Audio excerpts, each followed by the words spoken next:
now, and I'm going to start streaming in 3, 2, 1.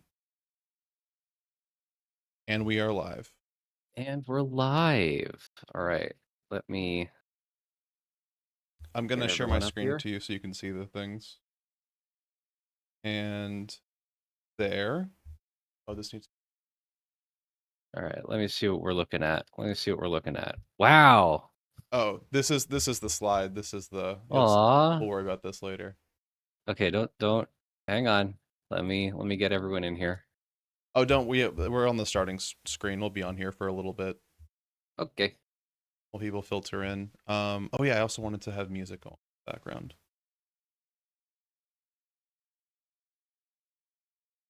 We have to start making our own band so we can make our own royalty-free music, but only for us. What would you call your music band? Oh, Sanity Songs, and everyone else is here too. Sanity Tunes. Sanity makes joy. So Sanity makes joy would be too vague. Sanity makes beats. Sanity makes YouTube joy big. Sanity makes like 17 words, and like none of them form a coherent thought. Sanity makes big. It's like how ChatGPT 1 wrote everything, where it was like Sanity do joy big and pig and swig and fig and jig and We gotta. I've said it before, but I am eternally sad that the imaginary horses or whatever, like that version of AI, went away, where it was just terrible and like didn't even like parse as like the real world, and it made it like actual art. It made it interesting to look at. Like, it's AI doesn't really seem to be doing. It doesn't really seem to be good at anything besides like.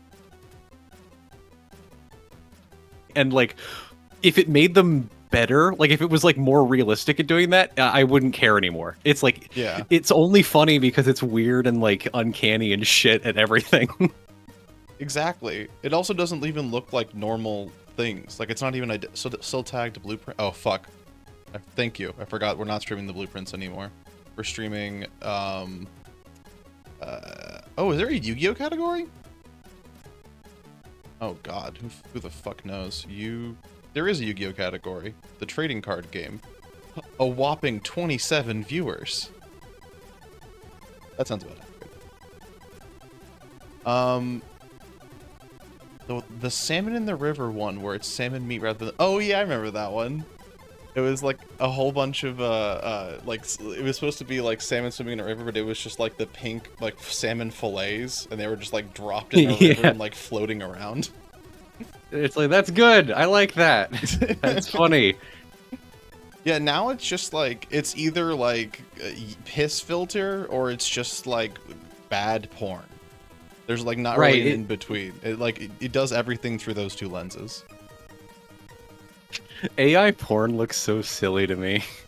It does. It looks like what like hyper like Republicans think porn is.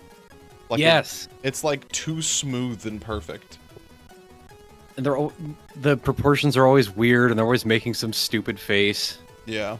There's just like there's liquid. There's just liquid somewhere. It's not just you're just not used to it. You get scared by it. Do you remember there was like an era where it was like in the early days of AI training where every image that you made with them had like, it clearly had some sort of weird shadowy Cronenberg-esque version of like Overwatch porn in it. I don't remember that. Yeah, there was like a 2-month period where you literally couldn't make any image with ChatGPT, or there'd be like in the wall there's like a dream version of Tracer with their tits out. Like it was haunted by Overwatch porn. That's like all the Star Wars AI trailer videos that are like, what would Star Wars Episode 10 look like? And yes, like, half of it's just like Kylo Ren with like tits bigger than his body. And it's like yeah. you really missed like what the point of this was supposed to be. It's like, I don't know if this is working too well. I don't know if your big expensive machine that's eating lakes is like too good at its job, man. The best thing about all that too is they're like, "Oh, dude, everyone loves AI. Everyone needs AI. We're gonna put it in every search browser." Yeah, And then you it use needs to be everywhere. but then you use it and it's just wrong. Like It I just makes was everything worse. I was at a It's Yu-Gi-Oh so tournament and funny. I was like, and we were trying to figure out like what the record you needed to be to get to like top the tournament. And I was talking with my opponent and he's like, "Oh yeah, you have to go like 2-0." I'm like, "No, you can go 2-1." And he's like, "No." And he showed me ChatGPT and I was like, the numbers there don't even add up to 100. I'm like, I'm just looking over this and it's like this percentage. I'm like, those numbers add up to like 94%. Like it's not even close to like what it's supposed to be. He's like, "Oh, maybe it's right though." And I'm like, "It's not. It's just it's very simple math." I love my $60 billion lying machine that sucks at everything. I love that you know about the American energy grid and how perfect it is. There's not really faulty in it, and it's all running like very cleanly and stuff. And I love that we're just using every bit of it just to conjure more images of Widowmaker. More Yes. like my child asks like the online machine like what a duck is, and it's got duck tits. Looks online. And it's wrong and bad. It's wrong and bad duck tits. The only interesting things I've seen artists ever do with AI are like it's playing on how like weird and uncanny it is. Like it's like a skilled Photoshop person who's like finding weird like chunks of geometry that AI generates in weird places and then like photoshopping that into something else, and I'm like, okay, that's kind of interesting, but it's clearly only because AI is bad at its job. The only thing that's fun with AI is to make fun of AI. But it sucks. Yeah. It sucks because like that's also kind of like a not like a dying thing, but like you can only get so much mileage out of it. Like Exactly, yeah. we watched some of those like AI Star Wars trailers, and after like 2, I'm like, oh, it's like this exact thing is going to like Yoda's eyes are going to disappear right now. Like I know your tricks. Like it's very clear that because they're gonna shape into the background because the AI now thinks that the eyes are windows and stuff. I do miss Secret Horses. Secret Horses was the best. Well, because it looks like it looked like actual art. Like it didn't look like I would paint it or anything, but it was abstract and interesting, and it was almost like, oh wow, is this what an algorithm like views the world as? Like Right. It's abstracting it out to like, oh, these color values at these specific points like conjure the image of yeah, whatever. you could kind of see the math behind it, and there's something interesting about that. There's almost an analogy to like Coco the gorilla, where everyone's like, oh, Coco the gorilla can actually talk, and it's like, no, Coco gorilla knows that like if I give you the sign for orange, you give me an orange, but they can't. Coco the gorilla can't like form a full sentence of like, please give me that orange. They just keep saying the words that are orange or the ones that are related to orange. AI is very similar. It's like it's not. It's a Chinese room, as it were. Oh, what's that? Is that like a metaphor for it? It's It's like imagine a room where a guy like it shows a Chinese symbol, and then if he correctly translates it, he gets like a cookie or something. And if he translates it incorrectly, he gets shocked. And then over time, he starts like learning. He's just like, okay, I see that this symbol corresponds to this English word, and this symbol corresponds to this English word. And then he eventually is like, oh, okay, I see. That makes sense. And then he figures out like mechanically how to like what symbols correspond to what words. And then someone's like, wow, so can you speak Chinese? And he's like, what's Chinese? Yeah, exactly. Like that's how all AI works. I'm hearing that CT is a little bit too loud. I'm lowering CT on my end so that CT doesn't have to load on their end. Welcome to the stream, folks. I'm not good at it, so there's going to be audio nightmares, things that are going to go wrong, and we're all going to live and learn with it. There's going to be audio beauties that go wonderfully, Aww. and it's going to be lovely. It's going to be happy. We're going to actually grin at least once during the extent of this stream. I did not, however, have time to double check the PowerPoint. So there might be a goof. There might not be a goof. This is what they won't tell you about streaming, is that no one's going to get hurt, and I can't get fired if this doesn't go well. So everyone keep that in mind. You cannot get in trouble. You will not get in trouble. I will not get mantra against trouble. Oh, are all the answers the same again? This is actually going to be interesting. There are no answers. Actually, there's going to be 4 answers at the beginning that I didn't give CT any of the information about. But nothing can be wrong. You can only be incorrect until you are fixed. This actually kind of will be kind of like a Chinese room, where like, if you don't, I'm not going to like fully explain all of the rules and everything because there's just too much of it, and you're going to kind of get the vibes. And if you don't, I'm just going to prod you until you give me the correct answer, and then we can continue on from there.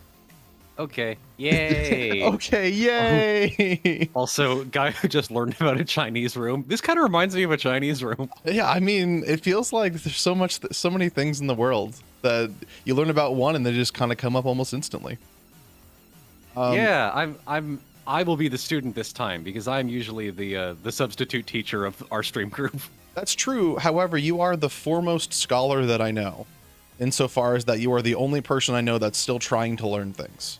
So I feel like this is a pretty natural match.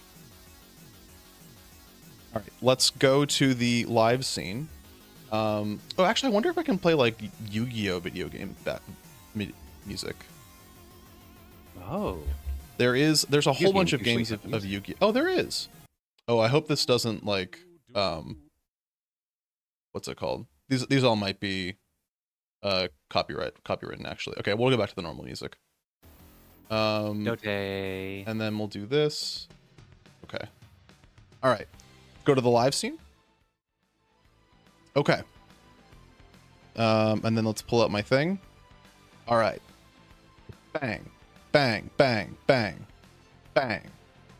Yee my yummies. Sanity and CT present Yummysquest Origins. This will be the beginning of what I am now terming the Yummysquest. So, as of about 8 months ago, the Yummies came out in Japan, and I've been trying to learn everything about them, and so that eventually both myself and everyone who watches these streams will know how to be the best Yummy player in the world and can be the best Yu-Gi-Oh players at Yummy. Also, shout out to Melted Chromium in chat, who made all of the beautiful little Yummy images.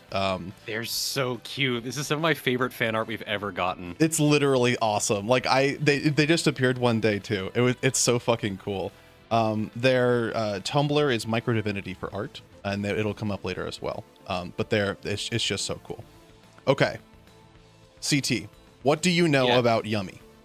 I know that Yu-Gi-Oh monsters come in like themed sets, as it were, and the theme of Yummies is that they're wonderful, cute snacks. I don't know what their gimmicks are. That's right. Yummy is from Yu-Gi-Oh. Yes, yes, I'm winning. CT, what do you know about Yu-Gi-Oh? Just from what you've told us before, in other streams, I know that Yu-Gi-Oh was like, basically, some company was like, hey, we should make Pokemon or Magic the Gathering. Like, go steal Magic the Gathering, because I want to make a Magic the Gathering. And the first, like, 10 years of Yu-Gi-Oh weren't that good, but now it's an actual video game. That's correct. It is a games.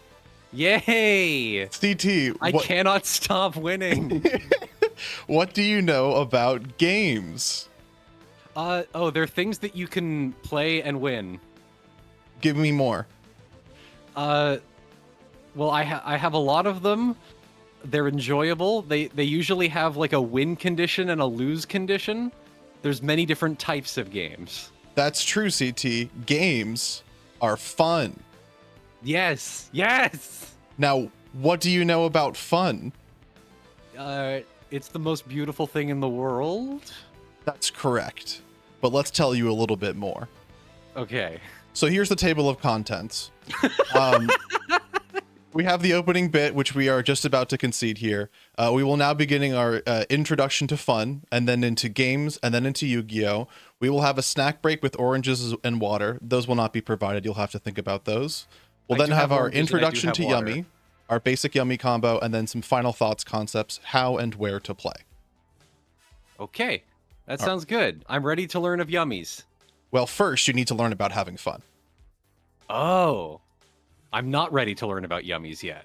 It was foolish of me to assume so. Now you are learning. So fun was invented during the Cambrian explosion, when an anomalocaris threw hallucigenia out of the water entirely and emitted what was first called a proto-giggle. Many other hallucinogenia later lined up for playtime. I see. This was a grim omen of things to come. Oh dear. That is the history of fun. Next is the history of gaming. In olden times, there were only humans and Neanderthals. They liked to have fun together. But I see. Eventually, no matter what they spun or tossed, it was clear that no one was winning. And so this had to change. Thus came the light bulb's idea for the first game. Oh, that's death. That comes later. It was a terrible thing. A mess of scary. It's gonna get scary for a little bit. Hold on. We're gonna get in trouble. It's a little bit scary. It's gonna get worse. It's gonna get worse before it gets better. What? Oh yeah, it was a terrible thing. A mess of fists and refuse, which necessitated the first rule. Someone had to win and someone had to lose. Thus, competition was invented. However, people kept dying during competition. No, which is bad. This prevented them from doing helpful things like picking berries and war. So they remembered back to the heroic anomalocaris and hallucigenia playtime and mandated that fun was the primary point of games. Games then continued to develop over the years. One of the first games was a proto-Turkic one involving gaming pieces called Dogs and Pigs. Awesome! Is that true? That is true. That's so cool. Can we play a game of Dog and Pig after this? I looked as far as my research has gone, it's not involved either of them, and it also probably wasn't called that because they didn't speak English back then. According to Wikipedia, the only thing I know about Dogs and Pigs is that there was a game with like they kept finding little like things in like burial mounds and like ruins and stuff. And they just like, they were like, oh, these are probably gaming pieces. We're going to call this game Dog and Pigs.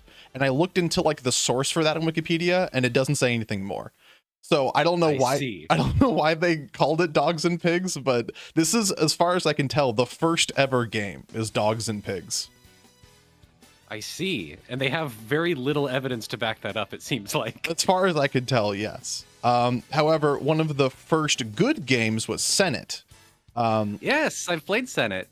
Oh, I didn't even know you could play it. Yeah, it's kind of like Moncla, if I recall correctly. Every picture of a Senate board I've seen looked like it came out of a tomb. I haven't seen like a modern one at all. We have better games now. We have Fortnite and shit. Yeah, and Yu-Gi-Oh. This was apparently an ancient Egyptian game from over 5,000 years ago, which involved 30 squares. In a flash forward to the future, Yugioh involves over 40 squares. Almost all of them being rectangular pieces of paper called trading cards. This, however, was not always the case. Here's the introduction to Yu-Gi-Oh! Yay! I'm excited. Where was I? Yes, so Yu-Gi-Oh! Was initially played by the ruler of Egypt called the Pharaoh. They did not have... This is the Pharaoh of Egypt. They did not have access to the printing press yet. Oops. Sorry. They did not have access to the printing press yet, so they just had to use giant hunks of stone. This was bad because it did not look very fun. Also, the children that were born apparently looked like this. Oh. Some people also wore magic golden amulets, so maybe it all wasn't bad. That's true. The Egyptians did like magic gold amulets. They had a lot of those. They also all looked like this. I like this. This guy is what Kaiba looked like, the antagonist to Yugi in the original thing, and he's kind of like, he looks kind of cool. He's in the background. That does look pretty cool. Yu-Gi-Oh! In the early days was quite simple. This is Yu-Gi-Oh! In the early days, obviously. I see. You had monsters. They battled. The stronger one won. The weaker one lost. And the controller, or the duelist that controlled the monster that lost, was sent to hell. As time progressed, however, a fruity, silver-haired 24-year-old got his little hands onto the game and it began to progress. That's right. This man is 24 years old. Now, monsters could be powered up or weakened by spells called cast by those who are now called duelists. The game was no longer the most basic of comparisons. My 3,000 attack monster beating your 2,500 attack monster. It also involved the basic foundations of a strategy. So, do you want to play as many high attack monsters as possible? Or do you want to play some weaker monsters, which required one of these spells to be cast upon them in order to gain strength and defeat the enemy? Which is better, consistent high attack or inconsistent higher attack? I see. Players have to make choices. Indeed. Like in a game. A metagame also began to form, a state where the potentially most effective tactic available could be found. And with that, this old young twink added the final type of card into the game, trap cards, which were hidden on the field, only to be sprung on the opponent when they least expected it. Now, Yu-Gi-Oh! Has been truly born, and we can just begin to understand Yummy. But first, the basics. Let me scroll down to my thing here. Okay. So, as aforementioned, Yu-Gi-Oh! Has 3 main card types. I don't actually remember what I put on this slide. Okay, this is what the field looks like. Monsters, which are the cards that enter the monster zones and battle either other monsters or the opponent's life points directly. Gotcha. These are the bread and butter of Yu-Gi-Oh! While there are ways to win games without attacking, nearly every game is decided by a monster attacking the opponent directly, reducing their health, which is represented by these life points, to 0. Far gone are the days of killing your opponent to hell. For now, we live in a more civilized time where you have to do a little noise and flinch in real life whenever you take damage, or else it doesn't count. Oh. The second type of cards are spell cards, which, that's the opponent. While they started simply as equip spells, they evolved into much more. Not long after Yu-Gi-Oh's inception, spell cards took on a pretty significant role in the game, which allowed for ways to diminish your opponent's resources without using too many of your own. While monsters still were the end-all be-all of Yu-Gi-Oh, you're only allowed to play one monster in your turn, using something called a normal summon.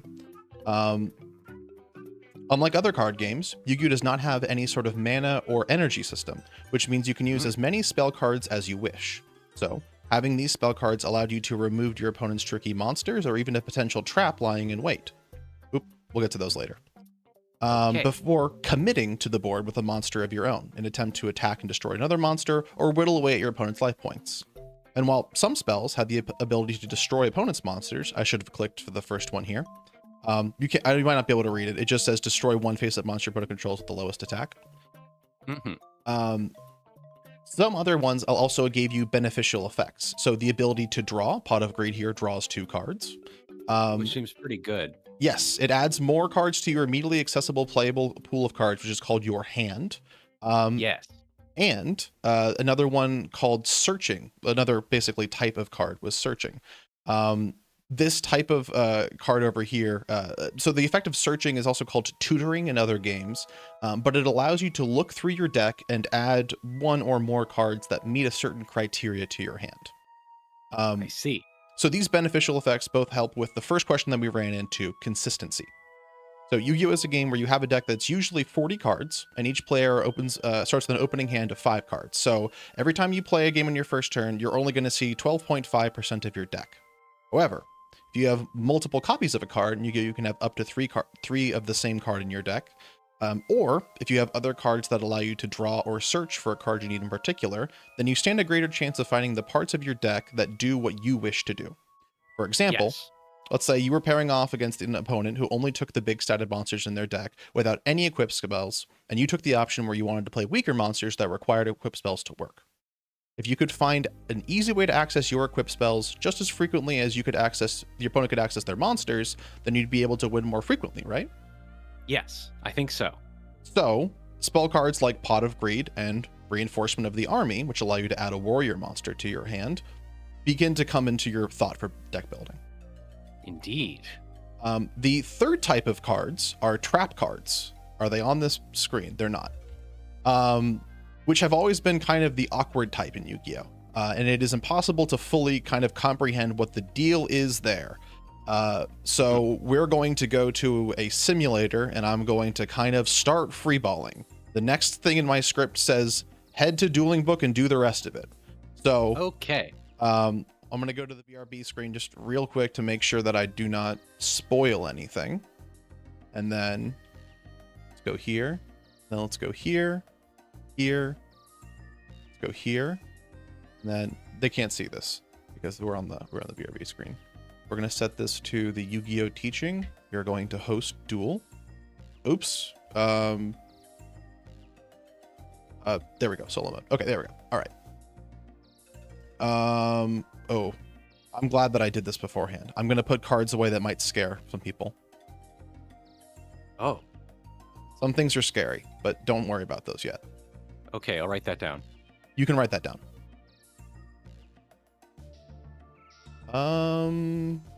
I'll just look in the deck later if I need things that make more sense in the future. Where's another good card? Oh, a trap. Let's add a trap to our hand. Let's put this trap away because this is a scary trap. And then let's add, how about a card? Let's add a card to our hand. Okay. All right. Back to the live scene. So this right here is one of the simulators we're going to talk about in the future called Dueling Book. In, I think, like 2005, the only way to play Yu-Gi-Oh! Online was a game called Yu-Gi-Oh! Online, in which people basically made this entire thing here, and you could just like take a card, put it on the field, and then they like added pictures for the cards and added the text for the cards as well. This was around for like, I think 5 years, and then Konami gave them like a copyright strike basically and said that you can't do this anymore. So they shut it down. So then like 2 days later, they started Dueling Book, which is the exact same thing. But they put their servers like somewhere where Konami couldn't get them. And this is where the majority of high-level players basically practice Yu-Gi-Oh! Gotcha. So this is what's called just a simulator, but not an auto simulator. What that means is that you have to manually basically do everything here. So just as easy as I can put this card in the field, I can put it back to my hand, I can put it on my opponent's field, and move it over here, and I can move it over here. I can do whatever I want with it. I see. So you can do a bunch of illegal stuff that you wouldn't normally be allowed to do in the game. That is correct, which is actually both a good thing and a bad thing. We'll get to the kind of the process of the simulators in a little bit. When you are first learning a deck, I think it's best to do it on what's called an auto sim, which only allows you to take legal actions. That way you don't misunderstand how cards work or anything else like that.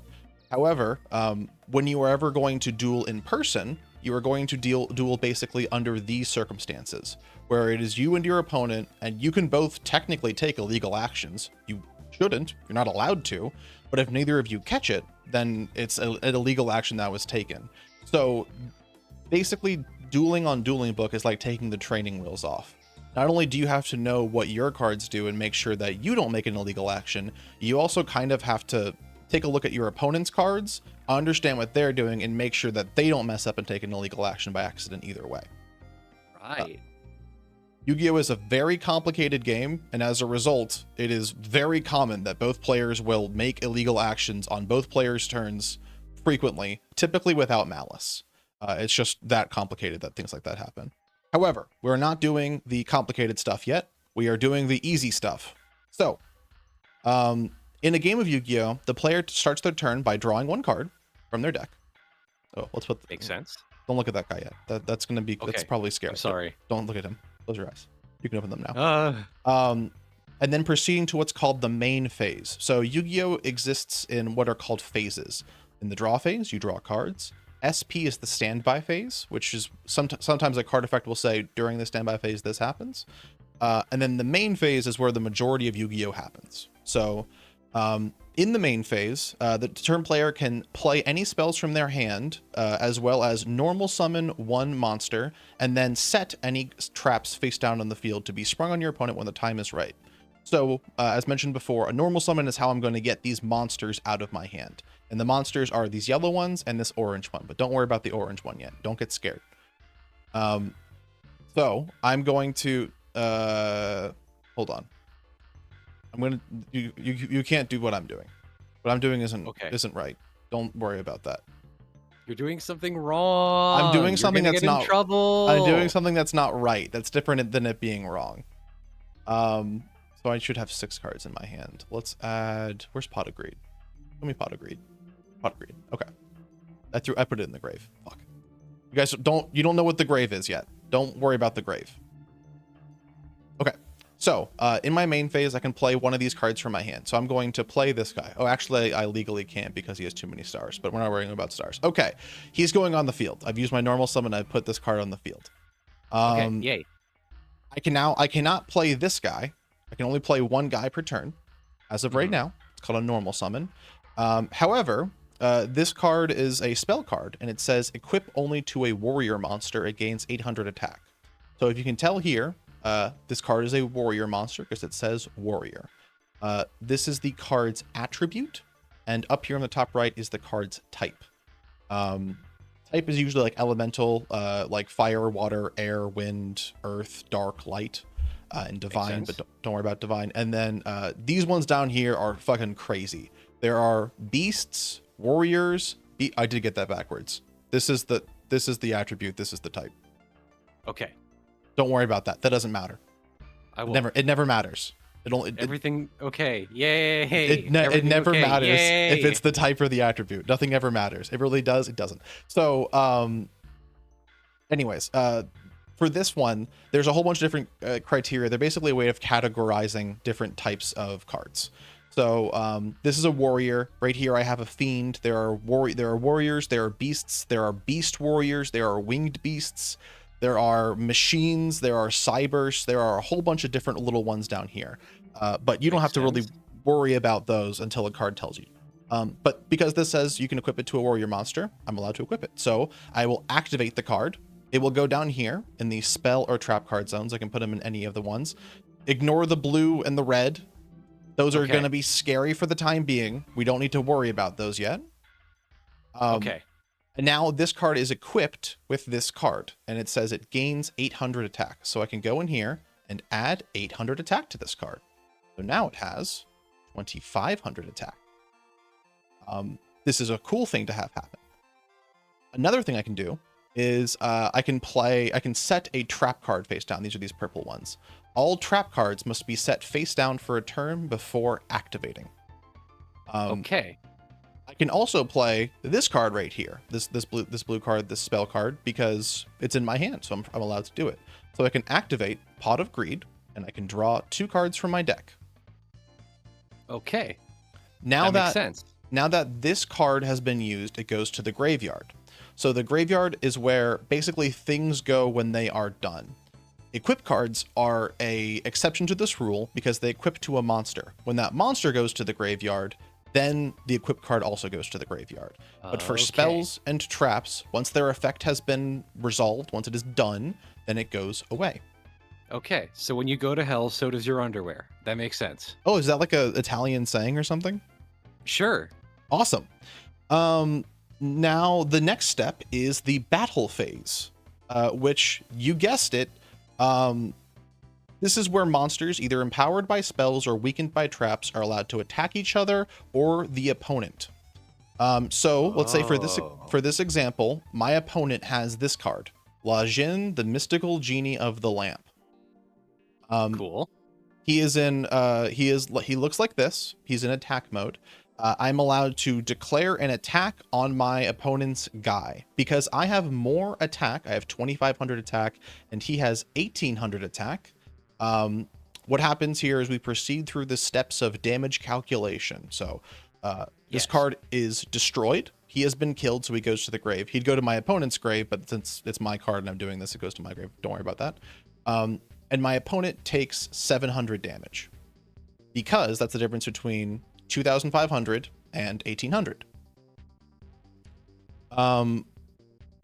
Yes. Nods. Grins. However, your opponent's cards and also your cards don't always have to be in attack. They can be sideways in what's called defense position. Oh. If they're in defense position, instead of using their attack stat, their defense stat is used. You might be asking, why would I put this guy in defense? Because he has a much higher attack value. The answer for that is that when I attack here, because I attacked a defense position monster, my opponent takes no life point damage, but the card is still destroyed. Okay. So if you had a card that was like La Jin and you saw I had a 2,500 attack monster here, you might want to put this card into defense position in order to not take the extra damage. I see. And there's also another little thing here. So let's put this guy back in my hand. Let's put this guy back in my hand. Move this guy over here. Put him in attack. And let's set this card. So remember when I said that you can play one guy from your hand onto the field and you put him up like this when in attack mode? I lied. You can also put him in face down defense position. I'm going to be doing a lot of lying in this stream. Very frequently I will lie to you to make things more complicated or less complicated and more easy. Once things reach a level of understanding, I will reveal to you that I have lied to you and it will become clear my reasons why. Okay, sanity tells fibs. I see. Like the prince, the ends will justify the means. So, okay. My opponent has set this card face down. What does that mean? Well, it means that if I'm in my battle phase, I don't know what this card is, and I don't know its stats. Ignore the fact that it says 13,2000 here. That's because it's a quirk of this thing, basically. But I don't know what this thing is. So I have an 1,800 attack monster. I would probably go to attack this because I would like to keep my opponent off of monsters, destroy their field, and then attack them directly in order to win the game. When this monster is attacked while in the face down position, it is flipped face up. When this happens, then you can examine the defense stat and compare it. So this monster has 2,000 defense as opposed to my 1,800 attack. That means that the defense position monster wins, but because he was in defense and not attack, my monster is not destroyed. Instead, my monster will stay here, I will take 200 damage, and my opponent gets to keep their giant soldier of stone. I see. So there are the beginning of a little bit of a mind game you can play here. If I have this card in my hand or if I have this card in my hand, I might set one or the other, and you might think, well, I don't want to attack into another one of these guys, I just want to attack. But if it's this guy, then I get to keep him for an extra turn. So the beginning of strategy, thoughts, and ideas. And there's more. So, remember when you guys saw this guy and you got a little bit scared and I said, don't get scared, and then I put him away? He is orange as opposed to the yellow of these men. There is a reason for this. The men who is orange. So these orange cards are called effect monsters. What does that mean? Imagine them as a hybrid of a monster, which has its attack stat, and a spell, which does something. These are monsters that do something. In fact, that seems pretty good. Yeah, well, it is always better to do something than not. That is one of the rules you will find in Yu-Gi-Oh! If you can do something, generally you would like to do it. Unless that is a bad thing to do. You will only learn that with experience and time. So in my battle phase, if my opponent has this monster here and this monster here, I might attack this monster. And if I do so, it will be flipped face up. But, ooh, orange, trickery, beguilement. What does this mean? Why, it says it is flip with a colon. The effect, or the act of taking a monster that is face down and turning it face up is called flipping, which makes this monster a flip effect monster, which you can see right here and right here. This card has an effect that happens after the flip. Draw one card, then draw one additional card for each face-up Bakoichi, the frightening card you control. Now, we do not control any Bakoichi the frightening card, because this is Dekoichi, the battle-enchanted locomotive. So, my opponent, in this case, will draw one card after this card has been flipped up. However, that does not save the Dekoichi, the Battle Enchanted Locomotive. Because his defense is 1000 and my attack is 1800, he will be destroyed. He will be killed, and there will be nothing he can do about it, except my opponent will get to draw one card. Okay. So this might What let happens to the extra damage? Is it like in Magic the Gathering where there's trample and you like it goes over to them? It does not, because the card is in defense position. Okay. So if the card is ever in defense position, the opponent will not take damage unless you have a card that says it inflicts piercing battle damage. That's the same thing as trample. I see. That's trample. Yeah. But by default there is no piercing. So a typical like setup for a old school Yu-Gi-Oh game is to set a face down card and set a monster, because that means you likely will not be taking damage even if your monster is destroyed, and this card might do something. Gotcha. Okay, I've gone a little bit off script. Let me double check something here. I think we're good here. All right, it is sent to the destroyed monster sent to the graveyard, yada yada yada. Now, once each monster that you wish to declare an attack has declared an attack, which only face-up attack position monsters can do.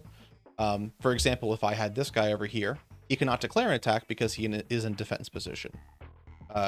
He also does not have to declare a defense. He's just in defense position.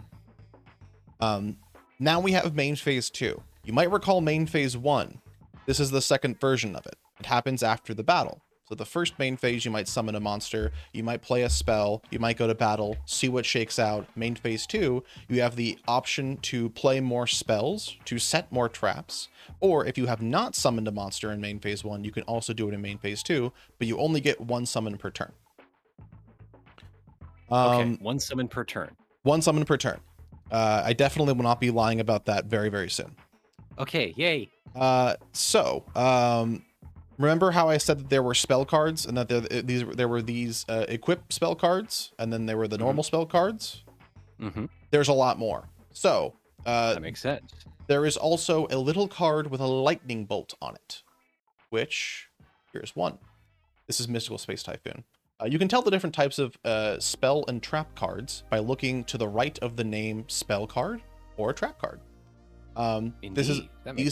This one and this one are a normal spell and trap because they have no little icon, but these two are different because they have a little icon.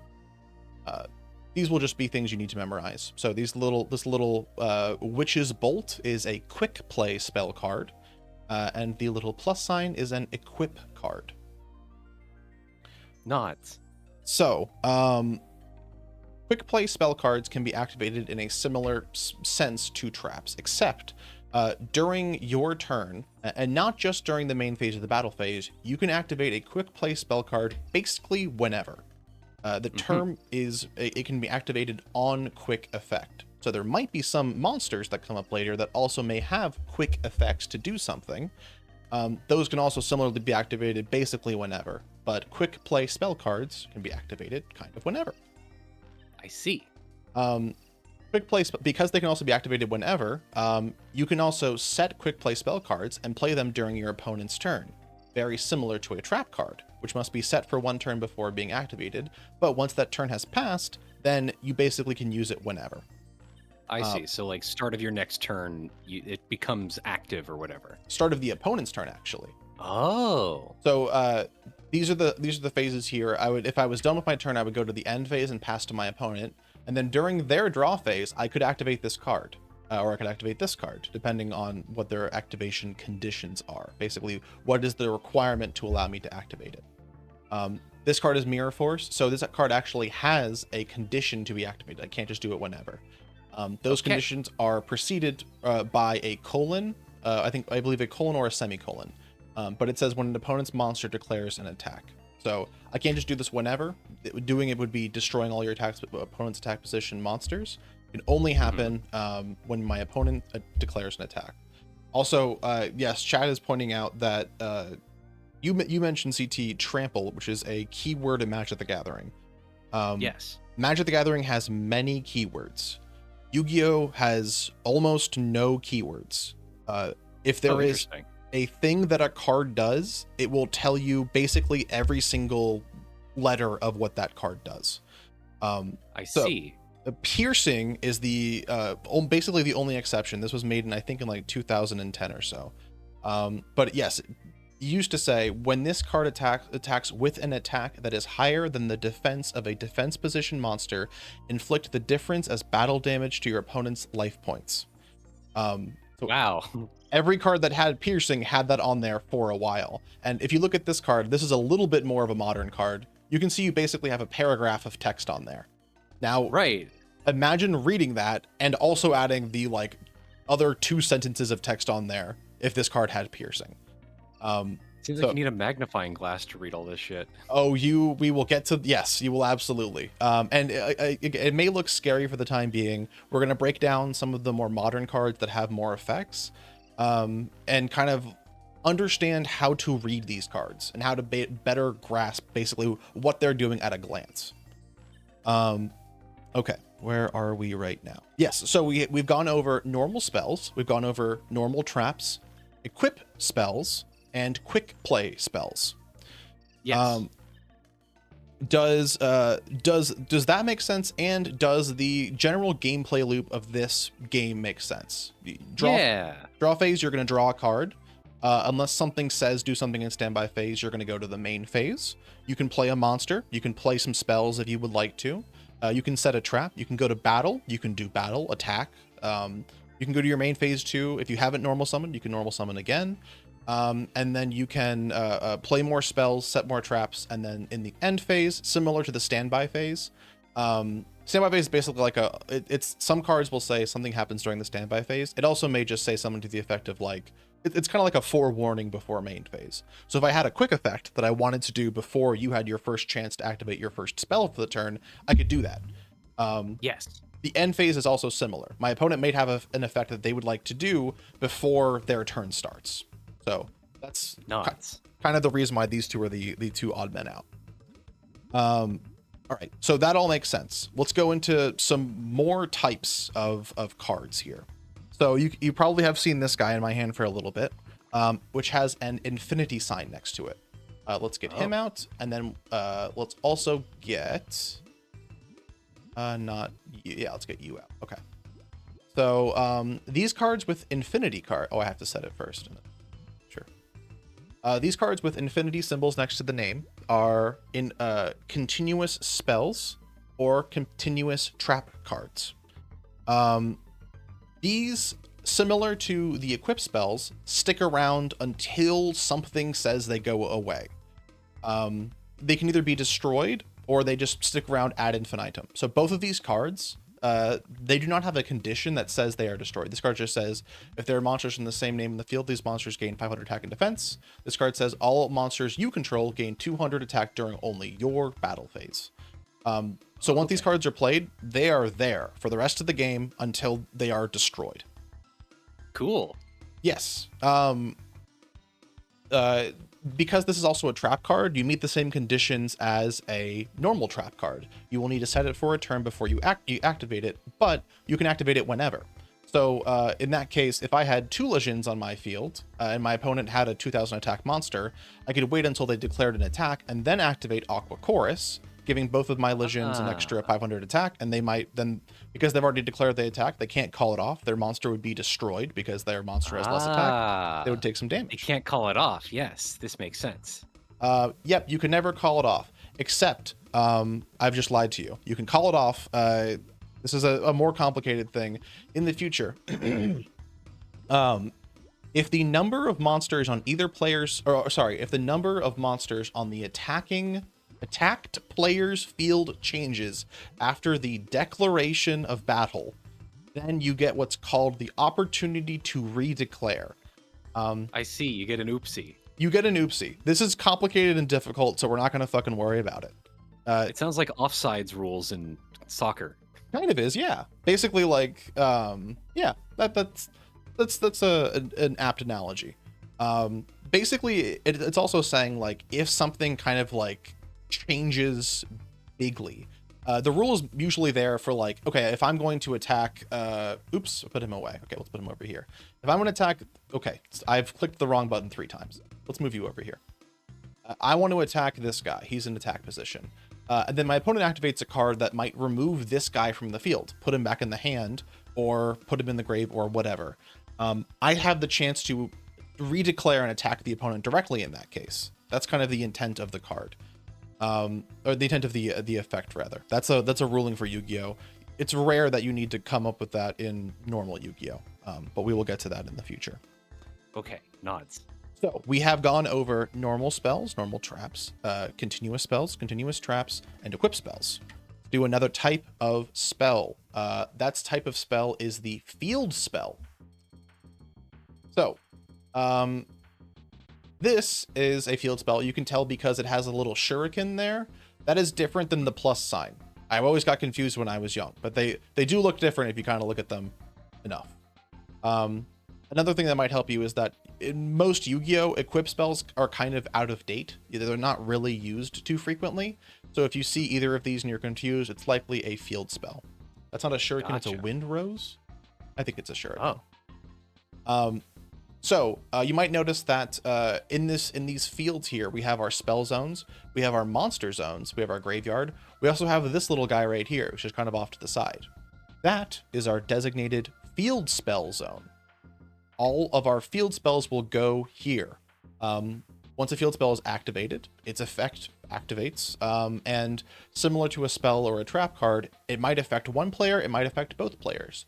In this instance, all insect, beast, plant, and beast warrior monsters, again, that's this text right here, so neither of these cards are anything here, so nothing really happens, gain 200 attack and defense. Each player can have a field spell up at any point in time, and if you have two field spells, this is a little bit different than other cards in Yu-Gi-Oh. So here, for example, if I had, let's say that this guy is here, I have a Natsu equipped with a lightning blade here. All of my spell and trap zones are blocked up, basically. If I had another spell, for instance, let's do Shrink. I actually cannot activate Shrink because I have no zone to place the card in. Okay. You don't got no zones. You got to get a zone. I do have to get a zone in order for this to work out. Now, there's a couple ways I could do that. I could activate a card. I could attack a monster into a monster to destroy it and its equipped card. I could do many things. But this restriction does not exist for field spells. If I have a field spell in the field spell zone and I have another one in my hand, I'm able to just activate the other one on top of it. The old one goes to the graveyard and I can use the new one. There used to be a ruling a while ago that this technically destroys this card. That was complicated and led to a whole bunch of stuff. It's no longer the case. The card is just sent to the graveyard. Okay. That is field spells. Now we have and why? Good question, chat. And why are equip cards not really used anymore? I was wondering about that. It's a very good question. So equip cards came out in the first kind of wave of Yu-Gi-Oh. They are, initially at least, they are ways to boost up your monster during battle.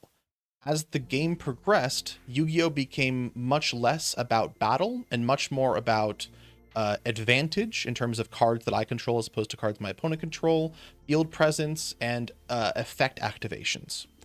So there are some decks that actually, and Yummy is one of them, play very, very weak monsters that don't really do too much, and they have one card that will give them attack so that they can win, but it's one card out of 40. So the generic equip spell in Yu-Gi-Oh, being a card that will boost up a monster and give it additional effects, is just kind of too slow.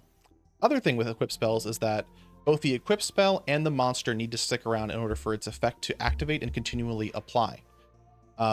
So if my opponent has a card like this, Mystical Space Typhoon, target one spell or trap on the field and destroy that target, I could destroy this Lightning Blade and then the equip spell is gone. However, I could also use something like, where is he? I think I put him back. Where is he? Show me the Yummy. Show me my Yummy.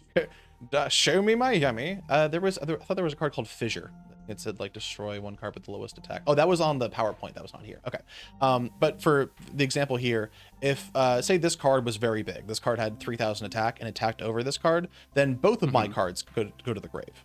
So you kind of have 2 points of interaction where your opponent can either destroy the monster or the card. Oh, increases weak points, I guess. Basically, yes. You have a larger attack vector. Um, the other thing is that Trakovi also mentions it as well. In modern Yu-Gi-Oh, monsters generally do not stay on the field. So the Oh, very frequently. So the what I'm explaining to you all is how Yu-Gi-Oh is basically played in 2002. It's very similar to Magic the Gathering and some other decks like this, or other games rather, where I will summon one monster, you will and you will summon one monster, we will do battle, and then I will summon a monster, and then you will summon a monster, we will do battle, and kind of go back and forth. Why do we feel the need to compare this game to Magic at every step? Because many people are familiar with Magic, at least in the West generally. So I'm kind of, pointing that as a direction. I'm also not familiar with Pokemon, which Yu-Gi-Oh is Yu-Gi-Oh, Pokemon, and Magic the Gathering globally are basically the top three trading card games. also be nice to Sanity. No, they're asking. They were asking a question. They were just asking a question. It's fine. Okay. I'm watching you, chat. You better be nice to my friend. CT has a big hammer. They're going to start swinging it. Yes. So in modern Yu-Gi-Oh, usually cards are used kind of as resources in order to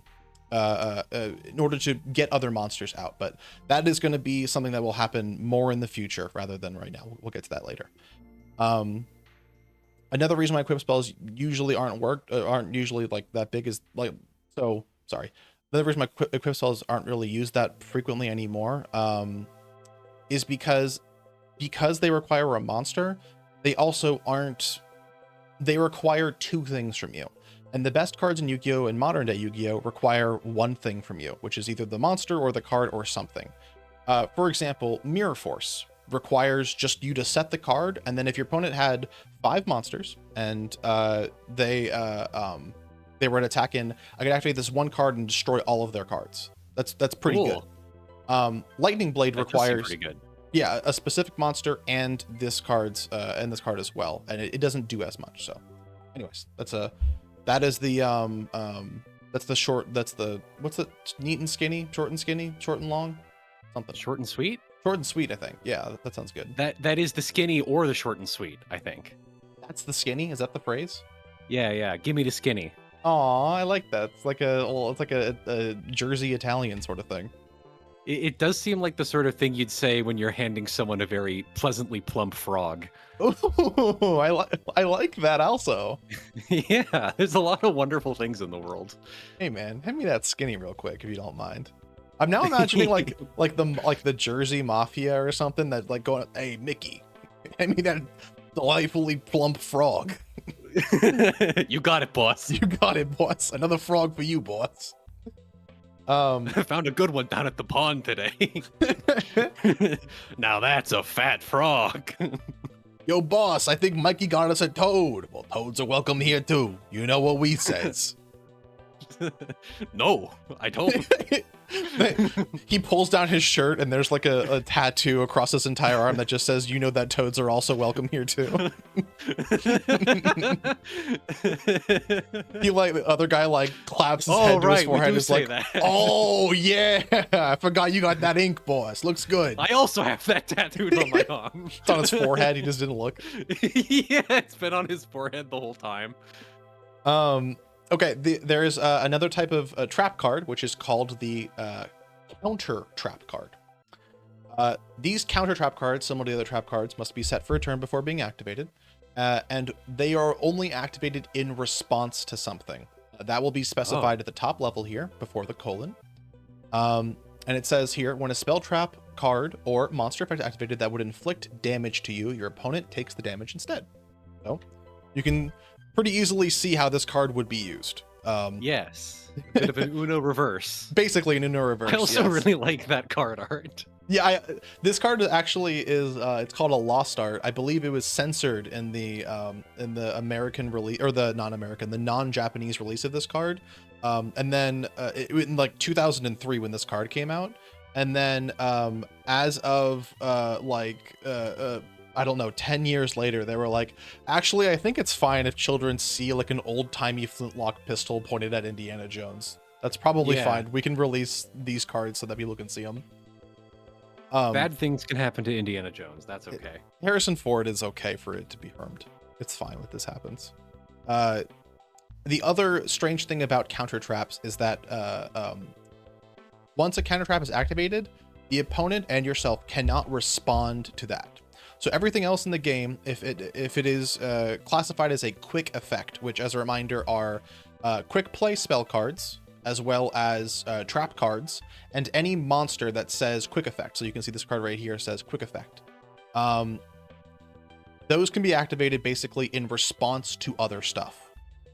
However, the only thing that can respond to a quick play, a counter trap, is another counter trap. Oh, okay. These also do not really see that much play in modern Yu-Gi-Oh!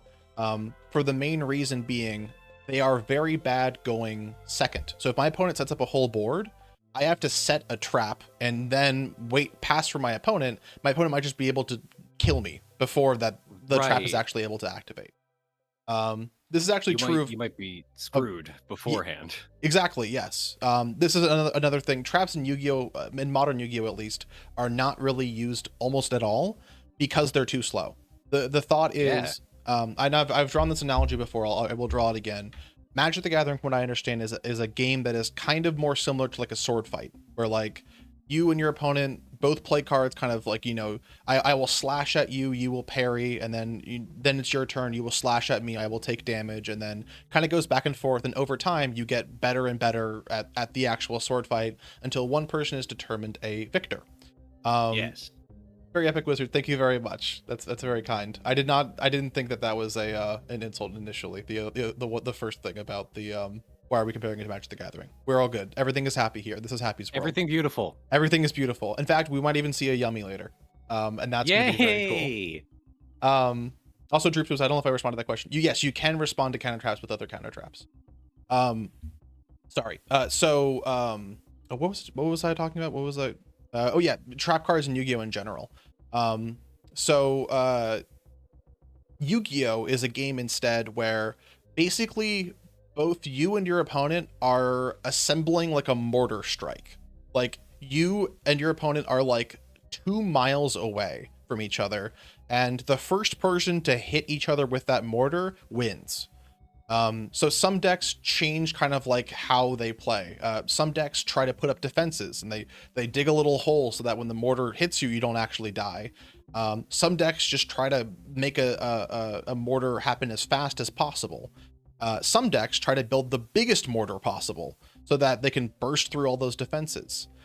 Some decks, instead of trying to make a mortar, make a sniper rifle and shoot out your opponent's mortar making supply kit so that they can't make their mortar, and then you have time to load up your mortar and kill them.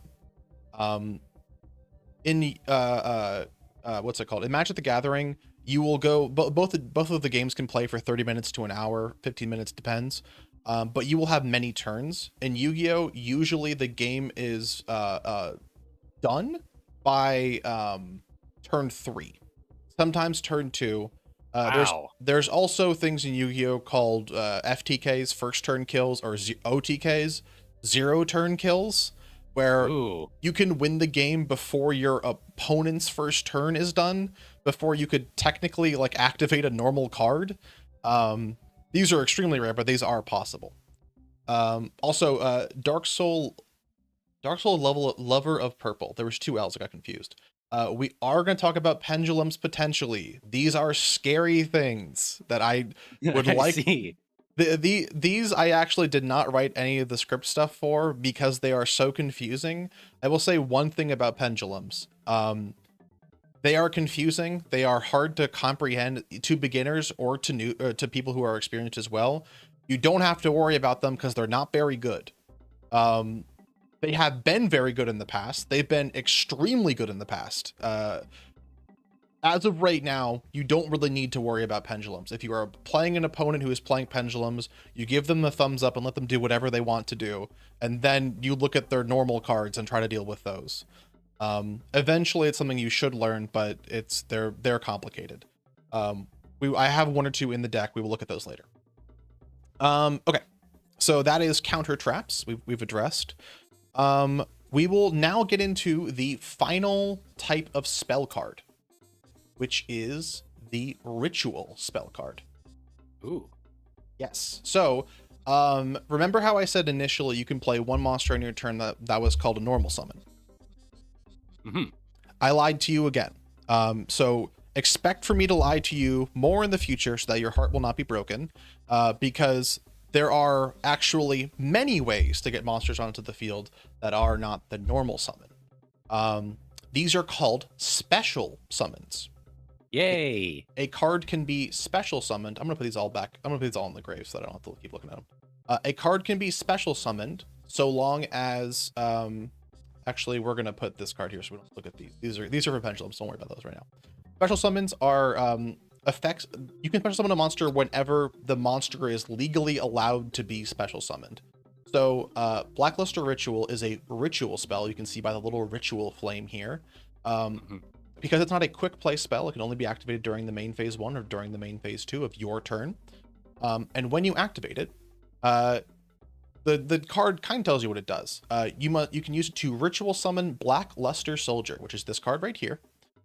You must also tribute monsters from your hand or field whose total levels equal 8 or more. I haven't gotten into tributing at all. Is that like sacrificing an inscription? Basically, yeah, it's actually almost the exact same thing. Yay! I can't stop winning. Literally, yeah. You Nothing but victory. You're about to get bloodthirsty, so I might need to rein you in a little bit. But no, you can get a little bloodthirsty. It's fine. Yay! So I talked about normal summons monsters. Those actually only work for monsters whose these stars right here are 4 or lower. You can see that monsters actually go up to 12 stars.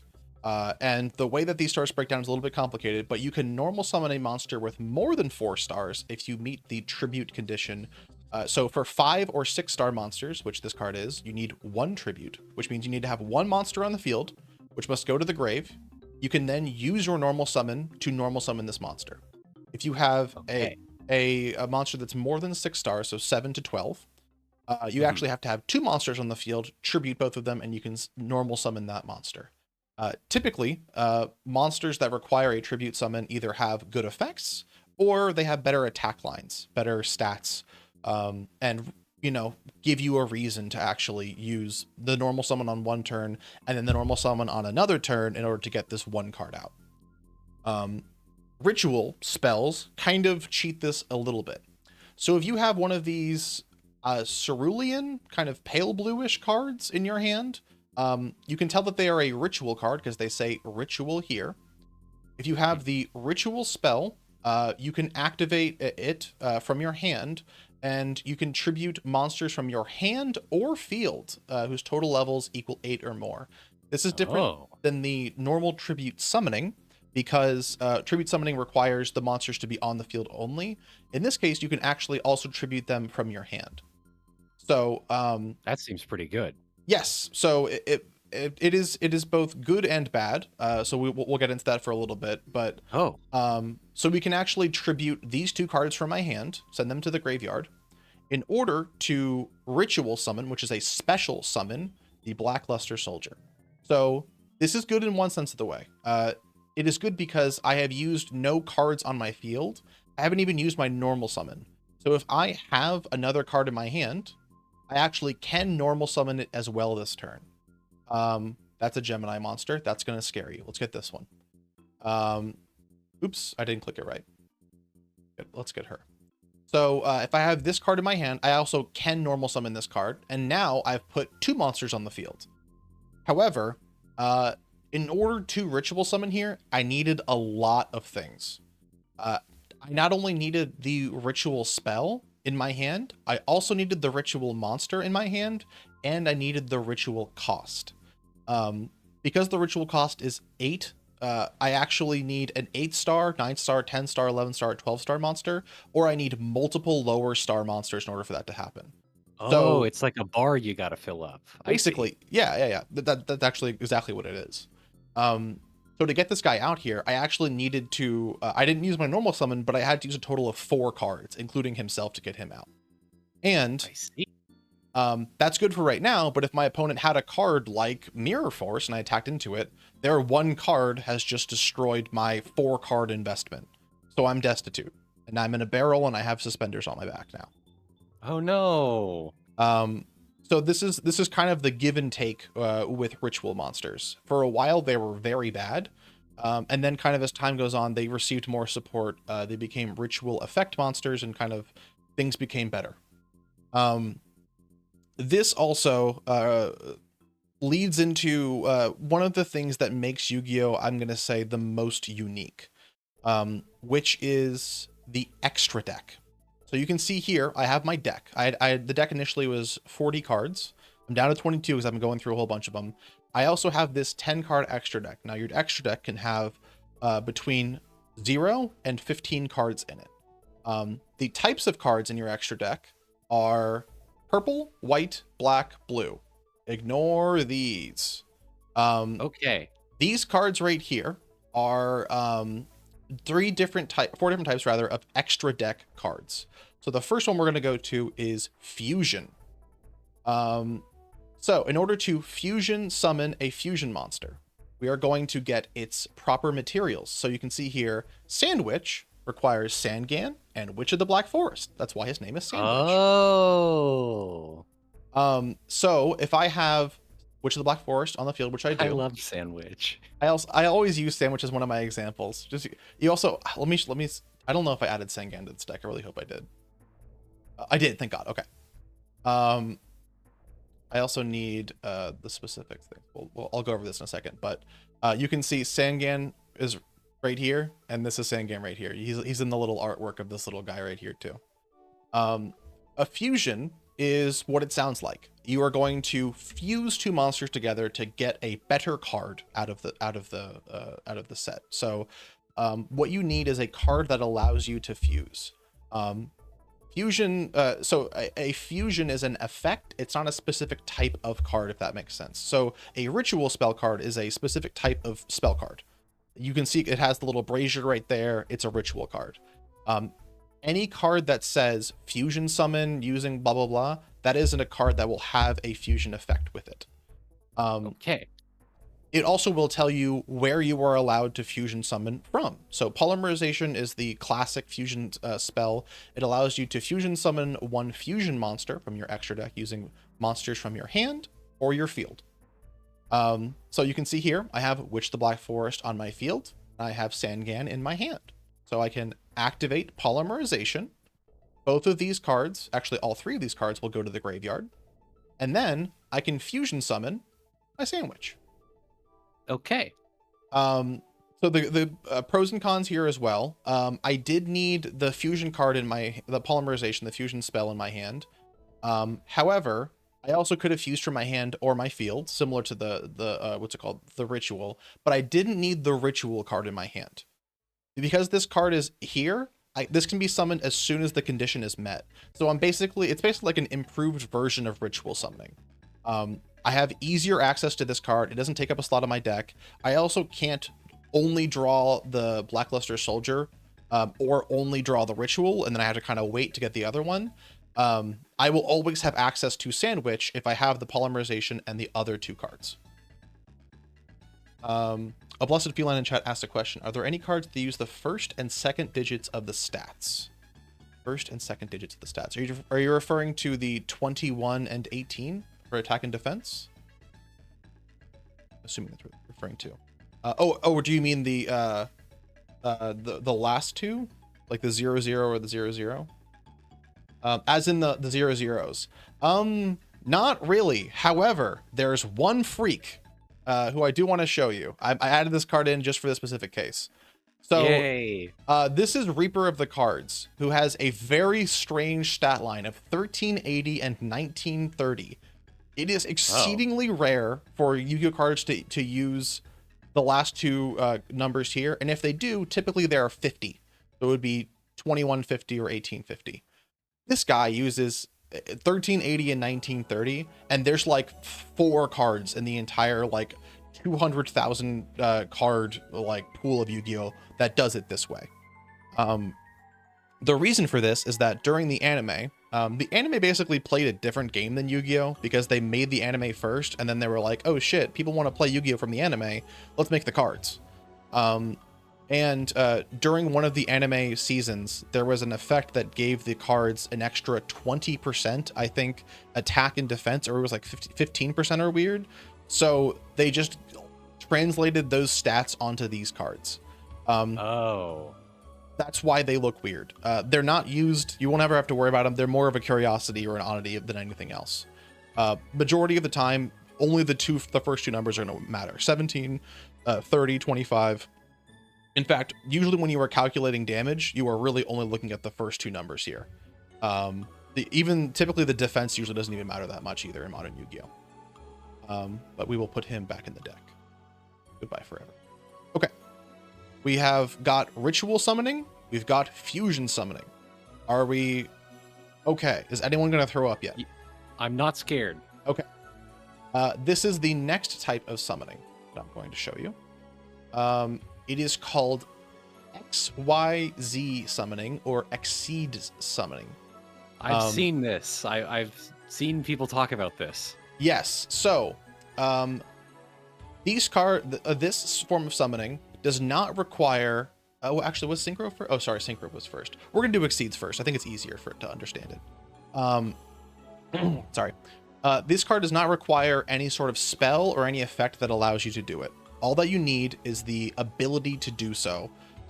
So in main phase 1 or main phase 2 of your turn, you can take 2 monsters with the same level. Oh, this guy is level 3. I need level 4. Am I playing another level 4? I am. Okay, good. Okay. 2 monsters of the same level. And what you're going to do is something that when this came out in Yu-Gi-Oh, it was like new for it to happen. You're going to overlay these 2 cards. You're going to put the 2 of them on top of each other. Order doesn't really matter. You're just going to stack them up like a little pile. And then you're going to go and take a black card from the extra deck, and you're going to overlay it on top. So benefits, pros, and cons here. The cons are you need 2 of the exact same level monster on the field. You can actually see the requirement here. 2 level 4 monsters, and as you can see, these 2 monsters are level 4 monsters. The other cons is that because these 2 cards don't go to the graveyard when they are used for fusion and ritual and basically everything else, they go to the graveyard. Some cards, like Witch of the Black Forest, have effects that activate when they go to the graveyard. So those effects won't activate. In fact, these 2 cards right now are also not technically on the field. They are in a strange quantum state of limbo that I don't fully understand, but I haven't needed to yet. Help, it hurts. Literally. Fuck. They are here, but they're not. And it was actually a while in the actual Yu-Gi-Oh! Trading card game for people to fully understand what this kind of meant. But it didn't really matter. Ultimately, what happens is that these cards are not in the graveyard, so graveyard effects won't activate yet. However, some of these Xyz monsters have effects that say detach 1 monster, do something. So when that happens, you can choose one of these 2. You can detach it, and it will go to the graveyard, and then the graveyard effects will activate. So that is the black cards, Xyz monsters. Again, similar to fusion monsters, kind of just an upgrade to fusion, an upgrade to rituals. You don't need a spell, and you also don't need the monster in hand in order to do it. If you meet the condition of having 2 of the same monsters on the field, you just overlay them, and then they're here. Another quirk about Xyz monsters, so I will just show this real quick. You actually can tell that they do not have levels the way that Yu-Gi-Oh! Monsters have levels. You can see they're like reversed and on the left and black. Yeah. These are called ranks. So this is a rank 4 monster. That basically doesn't matter, but it's cool. It comes up very incidentally. Some cards say like reduce your monster's attack by the amount of levels that they have, and Xyz monsters don't have levels. It's all Tricobi else mentioned it too. It's so that you can't use them to make more Xyz monsters. Usually once an Xyz monster is out, that's kind of the end all be all for it. I see. Now the next type of card here is, let's go here. We're going to require a special type of card. So Oh. remember how I said that there were, or I showed you that there were flip monsters. Yes. They're effect monsters, and they have a flip effect. These cards are called tuners, and they are a bit different. Any card in the game can be a tuner. Any monster in the game can be a tuner. Doesn't have to be an effect monster or a normal monster, but it's an additional little attribute that it has. And with that attribute come unwritten game mechanic implications. Okay. So other examples of those are spirit monsters. So spirit monsters, whenever they are, if they are summoned, they go back to the hand at the end of the turn. Toon monsters, some cards interact with toon monsters specially. And then there's also Gemini monsters. We don't have to worry about any of these right now, but these are, you can also kind of see like where it says like Dragon, Tuner, Normal. We have Warrior Gemini, Dragon Toon, Rock Spirit. These are the subtypes of Yu-Gi-Oh cards, of Yu-Gi-Oh Makes monsters sense. specifically. Let's put these back in the deck. Okay, so I have a Tuner monster on the field, and I have another card on the field, another monster on the field. What I can do here, again, similar to fusion summoning, I can send both of these guys to the graveyard, and I can synchro summon a synchro monster whose levels equal the combined levels of these two monsters. So you need, for a synchro summon, you need the requirements for any extra deck monster is right underneath like what it does. So this requires a tuner and one or more non-tuner monsters. So so long as I can do, as long as I have one tuner and one non-tuner, their levels equal up to 6, I can send them to the grave and get out a level 6 synchro. And synchro is also dissimilar to Xyz. They have levels. So you actually can use synchros for more things. For example, if I had this card out, and then I also got back my tuner, I could now synchro into a synchro level 8, because I have a level 6 monster and a level 2. Okay. Okay. Now there is one more that we're going to worry about right now, and that is this blue card. These are the most recent type of extra deck monsters called Link monsters. Link monsters are the easiest to summon. They only require minimum 1 card, depending on what's called their link rating. We'll get that in a second. But for this example, we have 1 normal monster. So we can send it to the grave and summon 1 link monster. So you can see the requirements for the link monster right here. 1 normal monster. As opposed to having levels or ranks or anything else like that, they have what's called a link rating. That is the number or the number of these little like arrow pips that are lit up. So that is, Link Spider only has 1, which means I only need 1 monster. It also, you can tell, is pointing downwards. Link monsters are different than all the other monsters in the game. They can only be special summoned into let's move it over here, into one of these 2 zones, or wherever a link monster points to. So for example, if I had this card if I had this card right here and I had another monster in my extra monster zone that was pointing up or something, I cannot link summon any more monsters because they are not, I don't have a place to put my monster. Someone also asked the question too. This one does not have a defense because these monsters only have attack. They actually cannot go in defense position. You don't see an option here. They cannot go face down. They can only be in face up attack position. Yes, Link monsters are the Vrains gimmick. So for a slight tangent, but Yu-Gi-Oh has had multiple different series of anime. The original series, GX was the next one, 5Ds, and then kind of continued on from there. Each of the series of anime usually focused on a different type of extra deck summoning. I see. So Links were, I think, one of the most recent ones, other than the pendulums. We're not going to worry about pendulums right now.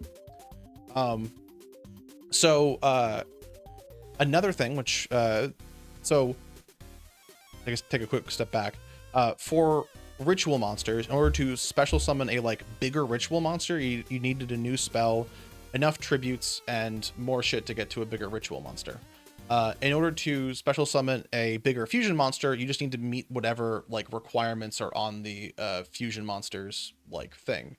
For a link monster, they are pretty inherently made in order to use themselves as material to go into bigger and bigger link monsters. So I don't have any good examples right here. Oh, actually I do. Oh, I do. I was smart. Okay. So, for example, for this one, this is a Link 1 monster, which means that it can be used as... Hold on, I'm skipping music. Okay. It's a Link 1 monster. Does it require effect monsters? Dark monster. Second. Start with dark monster. Get this guy up. Okay. He is pointing. He is right here. He's pointing down. I can use both of these cards to go into a Link 2 monster, because I have a Link 1 monster and another monster. This is basically the equivalent of their levels, and for each Link rating that they have, they gain another arrow. Where it points is dependent on the card itself. So some cards will point up. That basically means that you can't use them to get into more and more cards because you can't summon any more Link monsters. Some cards point down, which mean that, you know, in this instance, if I actually had another normal monster, I could special summon Link Spider to this zone because it points to this zone and it points to this zone. You also have some strange Link monsters.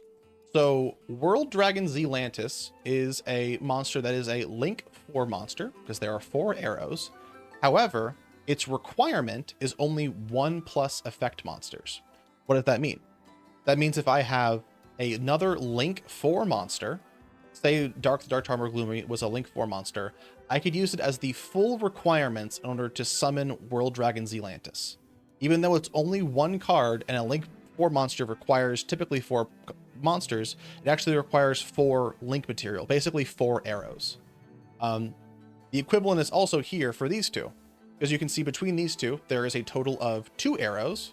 If I had these 2 and 1 other card, I could actually use 3 monsters with a total of 4 Link rating, 2, 1, and then every monster has by default 1, in order to summon this World Dragon Zealantis with a 4-star Link rating. I see, I think. Yes, so this is, Link is the most complicated that Yu-Gi-Oh gets for special summoning mechanics that actually matter. So are there any questions or clarifications, or I can also just go through all that stuff again as well? Honestly, I think I make sense. I think it makes sense, but it also seems like the different specific cards have their own. It seems like it's fairly common for a specific card to have a unique method of summoning. But I get the idea with the arrows. Yes, the idea with the arrows is the biggest thing. Each of the extra deck cards has their own like requirements and limitations in order to be summoned. Yes. And then, but yeah, generally for ritual monsters, you need the ritual monster, the ritual spell, and then tribute cost. For fusion monsters, you need 2 fusion monsters and a fusion spell. For synchro monsters, you need usually 1 tuner and 1 non-tuner. You can use more, but you can use more for all these. For Xyz monsters, usually you need at least 2 monsters of the same level on the field. And for Link monsters, it depends on their Link rating. There is not really any other special summon extra deck monster that requires only 1 monster. Links are explicitly unique in that way, insofar that you can special summon a Link monster with only 1 monster on the field. And you can see here, Links generally would like, what they do a lot of is put a lot of monsters on the field to be used for different Link plays. So like, for instance, if I summon this guy, you can see it says once per turn, you can special summon 1 level 4 lower normal monster to a zone this card points to. So if I had, for instance, put this guy back in the extra deck, put this guy in my hand. So if I had Giant Soldier of Stone here, I only have 1 monster. I can special summon Link Spider and get rid of this card. So I only have 1 monster, but Link Spider has an effect, which I can activate in order to put another monster on the field. Now that there are 2 monsters on the field, I can go into a Link 2. And if you looked at the Dark Charmer Gloomy, which is this card, this card also has effect that lets you special summon a monster. So This card says, target one dark monster in your opponent's graveyard, special summon it to a zone this card points to. Don't worry about the rest of the stuff. So this card lets me go into one of my opponent's monsters. Now I'll have 3 link rating on the field.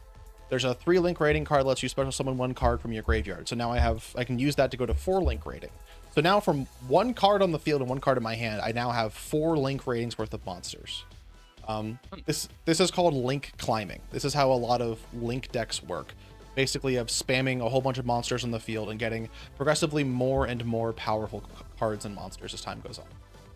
I see. All right. Let me double check my script to make sure I wasn't missing anything here. Don't think I have. All right. How are we feeling? Do we need a juice or berry break? I would like a juice break. Okay. We will have a juice and berry based break. Okay. Let me know whenever you return, and when you do, we will continue. Okay. Keep chat entertained. I will. Chat, does anyone have any questions about Yu-Gi-Oh in general? Let me actually see if I can go get a juice or berry based stream on.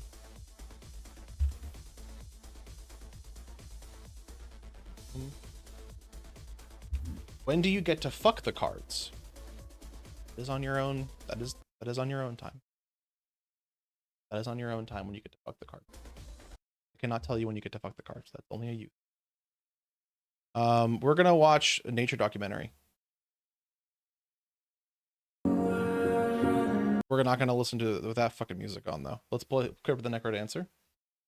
Bang, and then let's go to the live scene. Cool. Look, it's fish. The stream still says you're playing Blueprints. Oh, refresh it. It shouldn't say that. Yeah, it doesn't say that. Make sure you just refresh the screen. Okay, where were we? Do you like lemons or limes more? Lemons for sure. I actually have a whole bunch of limes that I just haven't had drank in a while. I've had lemons pretty frequently. Where are we? Where are we? What is your favorite Yu-Gi-Oh frog? Maybe Treeborn Frog, or maybe it. Let's go here real quick. We can actually look at some frog cards in Yu-Gi-Oh. So here are all the frog cards in Yu-Gi-Oh. We have Beel's Frog, Center Frog, never seen that guy before. Des Frog, Poison Draw Frog, Froggy Force Field, Plop Frog, Duped Frog, Submarine Frog, Reborn, Hello. or Unifrog. I think I like Unifrog the most. I have returned. Hello, we're talking about frogs. Awesome. I have my wonderful berry drink. Oh, what is it? Currently it is, I think, blueberries, strawberries, a banana, and some protein powder. Oh, I was doing that for a little bit, but I just got too lazy to clean out the blender frequently. Cleaning a blender is very annoying. I got I have a Ninja blender, which is like a little hand blender, which has made me so much more likely to actually clean this thing out. You can like pop it off basically and just throw it in the dishwasher, and it's just like a ring of glass, and you screw it on the top, you screw it on the bottom, and then you drink out of the blender. So it's so much nicer, but still, I'm too lazy. You have a favorite kind of horse? Yes, the Ardene's Draft Horse. How many attack points does the fish have? Oh, there's a card called O Fish. That might change that. There we go. Look, it's O Fish. I have my electrolytes. I'm ready for more Yu-Gi-Oh. Okay. Someone also asked what decks I play. This is the deck that I'm currently playing. This is Yummy. We will get to Yummy in the future. I also have played, I don't think I have it on here, Branded. This was an old deck. Not old. It's probably like 2 years old at this point.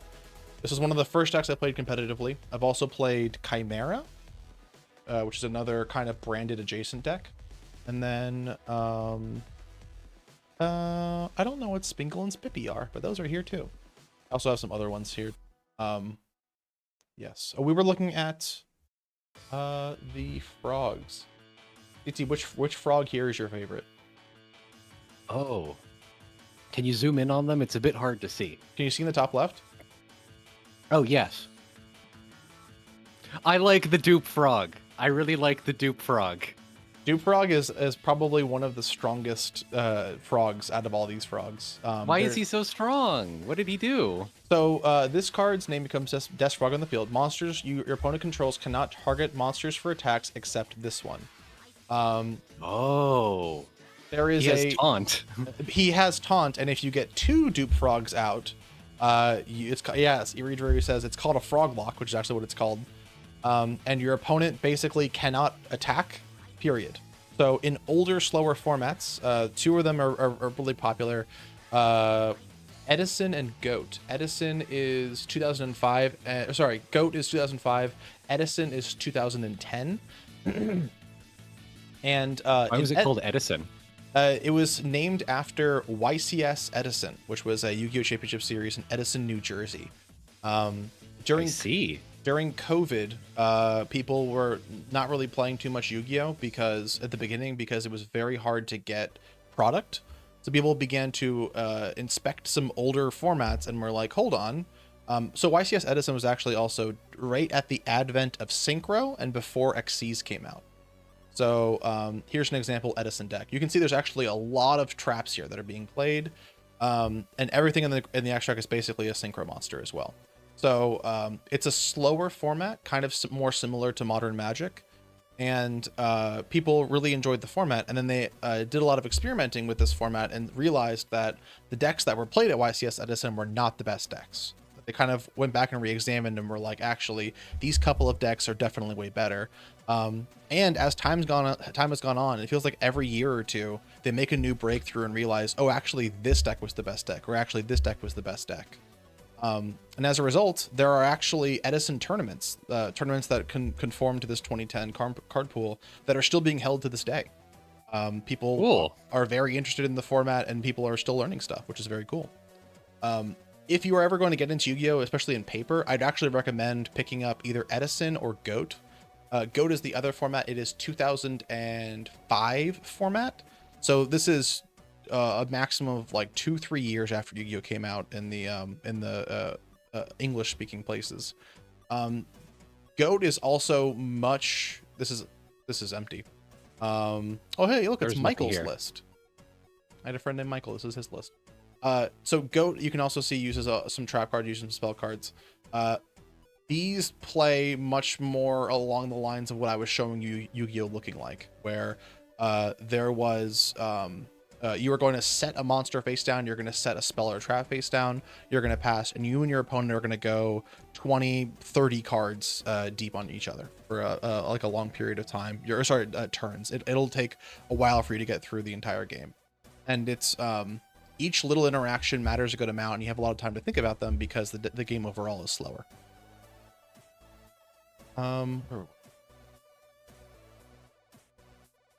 Looking through chat again. I saw Black Wings. Yep. Isn't Goat solved now though? Arguably. So Goat was being experimented with ever since it came out. It's called Goat actually because of this card, Scapegoat. You get to summon 4 tokens, which are basically just monsters in defense position. And you can do it during your opponent's turn, and you can block 4 attacks with them. And you can also use this card called Metamorphosis to turn those into these cards, Thousand Eyes Restrict, which is a powerful monster that basically lets you suck up an opponent's monster and prevents everyone from attacking. So one of the best cards of the format, and it was named after that. It's also what's it called? Greatest of all time as well. So people are a big fan of Goat format. And I see. The idea being that you spawn a bunch of weak little boys, and then you immediately feed them into a machine that makes a stronger boy. Literally, yeah. It's you metamorphose them into like a big freak who sucks up your opponent's most powerful monster, and then other monsters on the field can't attack. So then you just attack all your opponent's monster with a new freak that has all of their attacks, and then you kill them with that. So yeah, that's how the deck used to go. This is it's called Goat Control. So you play a whole bunch of deck or cards that will prevent your opponent from accruing resources, and slowly gain resources yourself, and then kind of whittle them down over the period of time. One of the other decks that is very common during the time, I don't think I have a warrior deck here. but there is a deck that is basically like a beatdown deck where you're playing aggressively and you play very, very fast. So a while ago, actually, I think CT, was talking to you about this. We went over the concept of kind of a triangle of trading card games. There is control, aggro, and mid-range. Control decks attempt to stop the opponent from playing. Aggro attempts to attack the opponent, put as much pressure up as possible.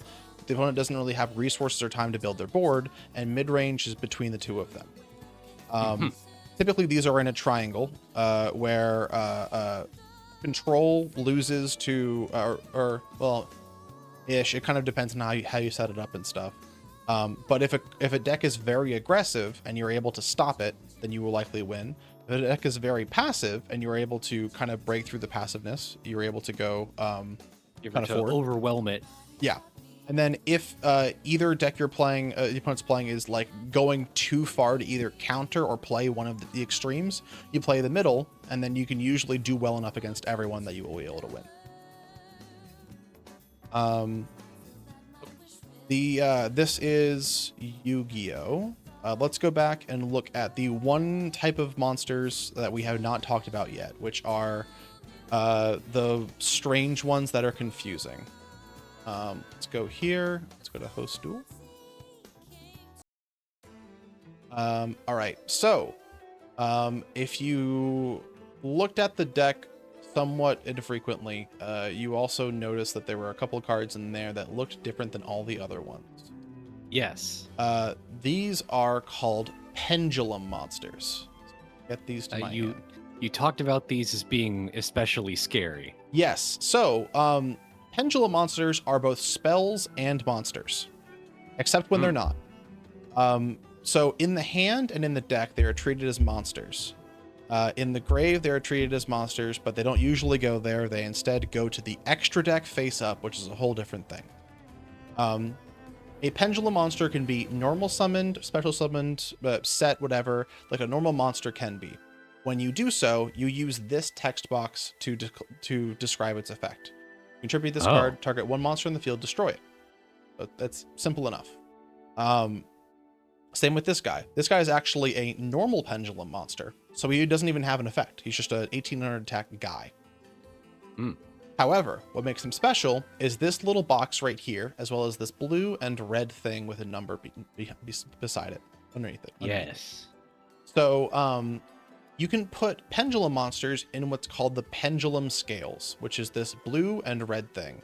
The fact that it's blue and red, and the fact that it is blue and red here, does not matter. We initially thought that there was going to be like a blue number and a red number, and like if you put the card here in the blue zone, it uses the blue number. If you put it in the red zone, it uses the red number. But it doesn't. Those don't actually matter at all. Now, if you have two monsters in the pendulum zone, actually, we'll put one monster in the pendulum zone first. So, how the fuck do I even do those? Two spell and trap. There it is. You can declare the pendulum monster's effect, and it will use this one. You can target one other spell trap on the field, destroy both it and this card. So I see. It's kind of a double card here. Some cards have effects that activate in the pendulum zone, and a lot of the pendulum cards actually say that they will destroy either themselves or others, because if a pendulum card in the pendulum zone is destroyed, it actually goes to the extra deck face up. If you look at my extra deck, and I have another card here. It goes on top face up. Reason for that is that if you have two pendulum monsters in pendulum zones, there it is. You can perform, similar to a normal summon, once per turn, you can perform a pendulum summon. This allows you to special summon monsters from your hand. So I'll grab one from my hand. Or from your extra deck face up, whose levels are in between these two cards, not including them. So I can do 3 to 6 here.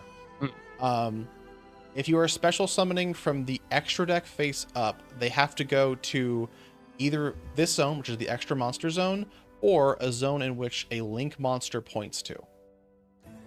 Similar to link monsters. So if I had extra ones in the extra deck, they would go here, they would go here, and then you can summon as many from your hand as you can. So okay.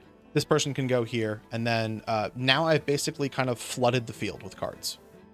Wow, yeah. That seems pretty strong, but also like it takes a long time to set up.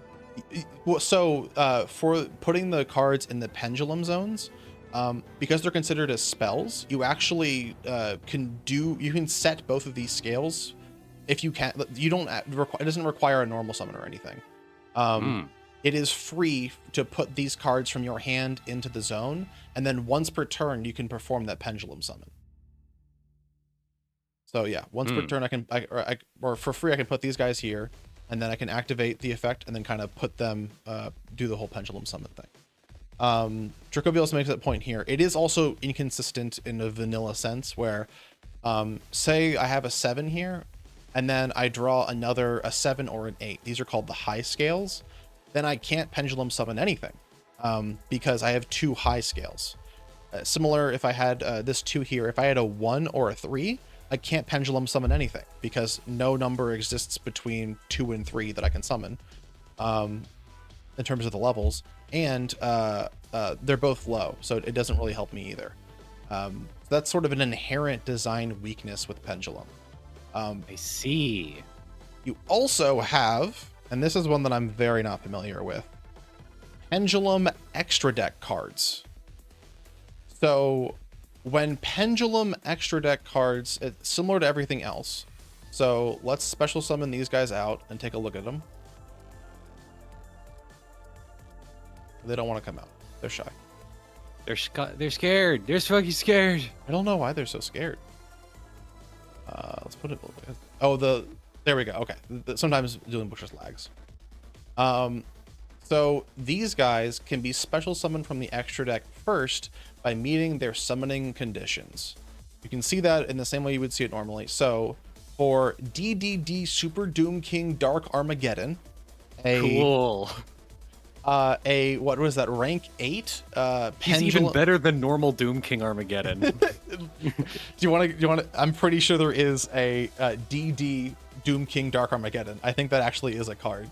Is that a card? That's awesome. The DDD cards are fucking insane. So they started off with DD cards.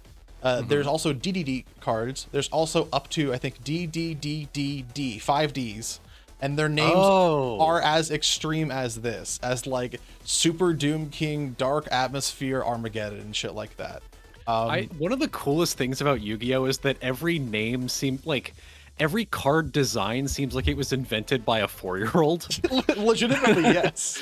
But in like the coolest way, where it's like, there's my original character. He's an alligator that has 2 heads and a gun. Like, that's badass, little man. I'm pretty sure there's a card called Blast Alligator that is an alligator with 1 head and a gun. That's really cool.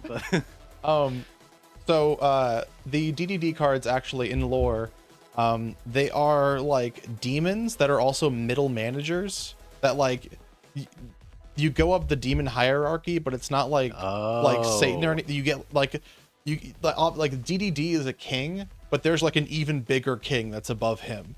Yeah, presumably Super Demon King. Super Omega Doom King. Let's take a look at I'd have to go to the other thing. Okay, never mind. We'll look at more of these in the future, but anyways, so you can special summon these by meeting their conditions. So I don't have 2 level 8 DDD monsters in my deck, but if I did, I could overlay them the way I would normally overlay an Xyz monster and special summon out DDD Super Doom King Dark Armageddon. Now that he is on the field, he even has an effect that says he cannot be pendulum summoned. So usually what you would do in order to get these guys on the field, the reason why it's good for having these guys to be a pendulum card is that when they're destroyed, they actually go back to the extra deck face up. And then if I had scales, I could pendulum summon these guys back out. So it's kind of like a little bit of like a recursion or consistency of like, once he's gone, I can actually get him back out really easily if I have the scales to do that. Except this guy explicitly says you can't do that, so he was a bad example to grab.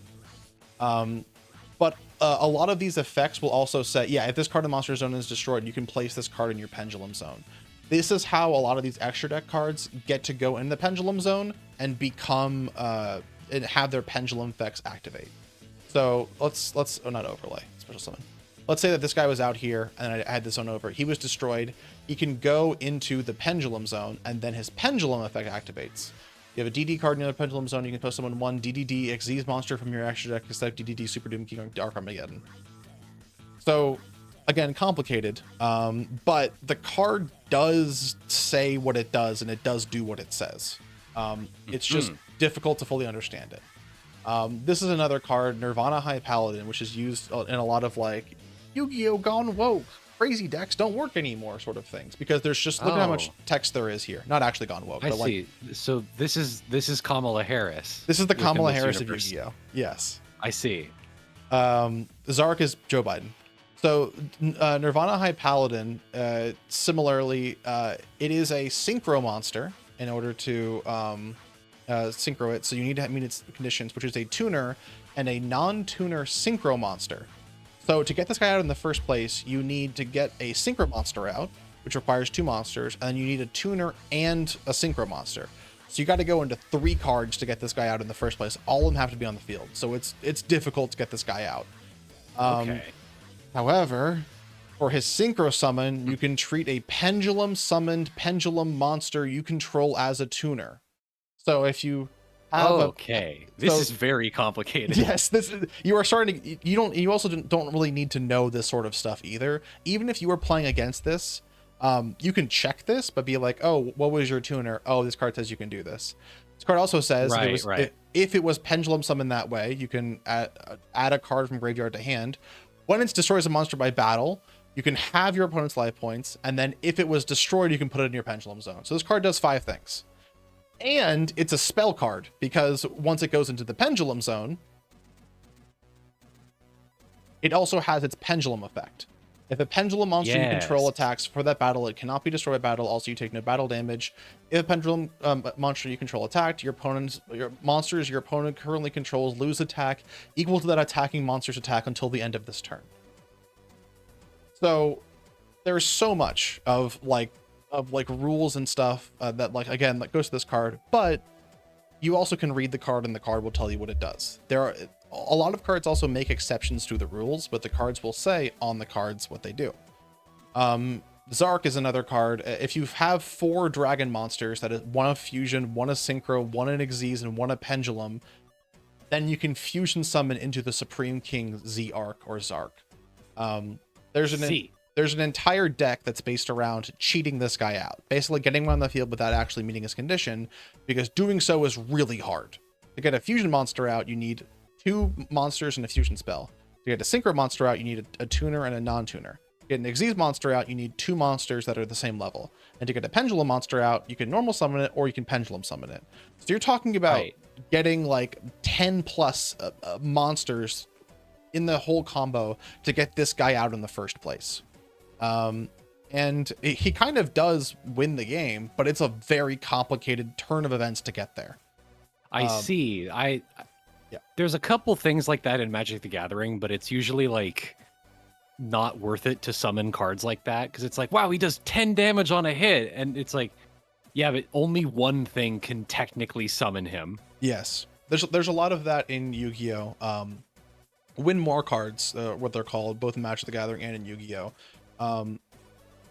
The thing in Yu-Gi-Oh though is that like it's not out of the realm of possibility for you to summon this guy normally in a normal turn in a normal game of Yu-Gi-Oh, and you might even be able to do it if your opponent like interrupts you once or twice. That Yu-Gi-Oh is so like consistent and strong and powerful that doing something like that is within the realm of possibility. Which is one of the reasons why people enjoy playing Yu-Gi-Oh. You can go balls to the wall and spend 30 minutes playing basically solitaire and put up a board that is like mathematically impossible to out. The difficulty with that is that the more like things you add on to the combo, the more in-depth you get. Usually the more breakpoints you have, the more times where like if your opponent removes 1 card or negates 1 effect, everything breaks like a crumbling tower. And then you just kind of lose with you nothing. lose the game. Exactly, yeah. Okay, that is That is basically every card type in Yu-Gi-Oh. Okay. There are some ones we didn't talk about, Gemini, 2, and stuff like that. You don't need to know about them. You also really don't need to know about pendulums. Just know that if they're in the scale here, their spell effect activates. If they're on the field, their monster effect activates. That's really all you really need to know. These pendulum fusion, pendulum synchro, pendulum Xyz monsters are also exceedingly rare. I've now been playing for 4 years. I have never once seen any of these cards summon against me. So you really don't kind of need to worry that much about them. Okay. And this is also another reason why too, if you're going to start playing Yu-Gi-Oh in advanced in the modern configuration of Yu-Gi-Oh, play it on an auto simulator where your opponent cannot cheat you, and you will see how things interact and kind of just pick them up through osmosis. I see. So let's look at some of the other DDDs just because they're funny. So the other thing that DDD does is it puts contracts on the field that you have to pay life points to activate.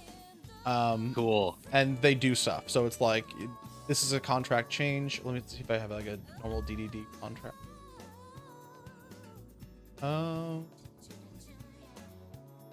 Spell? Oh, is it? Oh, dark. They're called dark contracts. Yeah, so here's dark contract with the gate, dark contract with the Swamp King, dark contract with the Yummysquest. There's other, like, a whole bunch of different dark contracts that like are used in order to make stuff happen and stuff like that. And when it comes to like the actual artwork for these cards, D? No, only 4 Ds. So here's one. DDD Great Dimension King Arc Crisis. DDD Super Dimensional Sovereign Emperor Zero Paradox. This was one of the first like big Yu-Gi-Oh cards, or big like boss monsters for the deck rather. It does a whole bunch. It's also difficult to get out, but like you can get it out like in the deck somewhat easily. And is a card good if it has more words on it? it depends. Pot of Greed is one of the best cards in Yu-Gi-Oh! It's only got 3 words on it. Draw 2 cards. Yeah. I love it's another example of like this game being made by 4-year-olds, because a card where it's like, oh, if you play this, you get 2 cards. That seems like it's not game breaking. No, that would break most card games. Yeah, it's just, especially because in Yu-Gi-Oh! There's no cost. Like you get 2 cards for nothing. Like this card turns into, like, this card is 1 card and it turns into 2 cards. You get an additional card. It doesn't do anything. Right. So just fill your deck with that cards until you get the card you want to draw. Exactly. Yeah. And another thing about like a whole bunch of these effects, we're actually about to get into Yummy right now, which has a whole bunch of effects as well. Modern Yu-Gi-Oh! Almost every deck in Modern Yu-Gi-Oh! Almost every card does at least 2 things. And then there's going to be a restriction on there as well. You're going to be reading a paragraph for like every Modern Yu-Gi-Oh! Card. In fact, here's a deck from a couple of years ago, 2021, 2022. This is Aluber, the Gesture of Despia. This card has, I think, 2 effects, but it's an entire like paragraph. However, 99% of the time, the only thing that matters is this, like the first like 10 words. Right. If this card is normal or special summon, you can add 1 branded spell or trap card from your deck to your hand. Yes, and most of the time you're going to be adding. I feel like you should. That can be shortened with keywords like on summon. You may add 1 branded to your hand. That certainly could. However, this effect does not activate on flip summon. So if this card was set face down and then flipped face up, excuse me. Like, this is exactly why Yu-Gi-Oh! is a lawyer's game. There is so much in Yu-Gi-Oh! That is like hyper specific. There is something inherently funny with the fact that it's designed by 4-year-olds, but then the actual game itself is like, if you'll check paragraph 5, subsection C, you actually can't do that because it's only special summons, not a flip summon. So here's a monster right here, Masquerade the Blazing Dragon. While you control this fusion summon monster or fusion summon card, your opponent must pay 600 life points to activate card effects. If your opponent controls a ritual, fusion, synchro, Xyz, or link monster with cards in your graveyard, you can special summon it but banish it when it leaves the field. So what this card does is it makes your opponent pay life points whenever they want to do something. And then if it's destroyed, it comes back. However, when it comes back, it does not make your opponent pay life points, because when it comes back, it was not fusion summoned, it was special summoned. So like this sort of thing happens very frequently in Yu-Gi-Oh! And this also is an intentional design decision. They made this card and were like, it probably actually would be a little bit too strong for this to happen, because if I get 3 of these guys on the field, you would pay 1,800 life points every time you activated a card, and then if you destroyed them, they'd all come back. You'd keep paying 1,800 life points. That would like limit you to only like 3 or 4 card activations, and even if you could get rid of them, you are still limited. So there are like a whole bunch of like little intricacies like that matter a lot in Yu-Gi-Oh! Another card is evenly matched. At the end of the battle phase, if your opponent controls more cards than you do, you can make them banish cards from their field face down so that they control the same number of cards as you do. If you control no cards, you can activate this card from your hand. That makes sense. But a very important thing here says if your opponent controls cards, you can make your opponent banish cards from their field face down. So there are some cards in this game called they're called towers. So like it's called towers after this card, Apocryphort Towers. This card says it is unaffected by spell trap effects and activated effects, yada yada yada. But it is unaffected by spell trap effect, which means this card cannot be activated by spell trap effects. However, evenly matched does not target cards or activate on monsters. It makes your opponent do something. So if you had 0 cards in your field or whatever, and activated evenly matched, your opponent had 3 of these Apocryphort Towers, they had to get rid of all of their towers, because your opponent is required to remove them. The card doesn't make the card itself destroyed, if that makes sense. I see. It's not a spell happening to you. It's just a thing you have to do. Yeah, it is affecting not the card, but the player themselves. And that's ridiculous, man. yes. And there are, because of those like specific wordings, there are reasons that you play evenly matched as opposed to other cards. Like there are traps that could destroy this card, but because they destroy this card, it doesn't do anything. But this card makes your opponent do something, so it gets rid of them. That's ridiculous. Yes, and that sort of deal is very, very common in you. Okay, let's get back to finally what we came here to do, folks. We are how long are we in? We're 2 hours in, actually, not too bad. Yeah, let's get yummy. Let's get yummy. Sanity, teach me how to yummy. Well, you already know how to do this. Here's the introduction to Yummy. So here are effectively 5 of the main Yummy cards that you're going to need to worry about. Marshmallow is not out in the TCG yet. It will likely be out in the next 2 or 3 weeks, but we can worry about that later. You can see here just things that we've learned. These are all effect monsters, and this is a link effect monster. So these are all main deck cards that will sit in your main deck. This card goes in your extra deck. You can actually worry about, we'll worry about like what the actual text is in a little bit. As you can see, each of these cards has a paragraph of text. If I was playing against a person and I had never seen a Yummy before, I would be like, oh my god, I have to read every single one of these every single time. I'm so scared of Yummies. Legitimately, yes. And you should be scared of Yummies, but not for that reason. Because let's go into it. First of all, I also want to talk about the artwork for the Yummies. They have little like alternate costumes for the Yummies in the bottom of the artwork, which people I don't think realize. Like they have like so cute. It's literally so cute. They have like the shinies. Also, the third one's a shiny. Let's look at our first Yummy, Cupsy Yummy. You can actually see the little shiny things a little bit better here. So cute. Oh yes, also to key in everyone in on the archetype here, like what these decks, like what these cards actually kind of do. Yes, so this is themed after a UFO catcher not vending machine, but crane machine in Japan. So this is the crane. It goes down and it grabs one of these and it comes up with it. So you could these are plushies that are cats that are shaped after food. So you can see that this is a plushy cat that is also a yogurt parfait, one that is a cookie, one that is a lollipop, and one that is a marshmallow. Yeah, also that a very epic wizard also makes a point.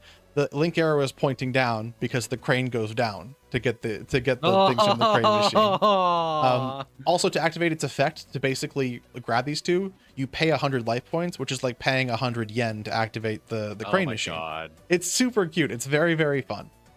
It's so thematically, like, that feels like it follows in the spirit of Yu-Gi-Oh! Of like, no, I'm the way that you beat your opponent is you play a fun game by yourself. It legitimately, literally is. And you're going to get to, because these cards combo off into each other to make synchro monsters, and you'll see what those look like in a little bit. Indeed. But it legitimately is that. You are going to combo with yourself for a little bit, and then your opponent's going to do something, and then you're going to use your crane and zoop, move your monsters around and do things to your opponent as a result. We're going to break down the effects of all of these cards. And this is one of the more important things for understanding modern Yu-Gi-Oh! Is understanding an archetype, which is, this is the Yummy archetype, obviously. Yummy is the name that's going to be similar to all these. And a lot of these orange main deck monsters have very similar, if not the same effects. So, I'm going to turn off the overlay real quick so everyone can read this, the Streamlabs overlay.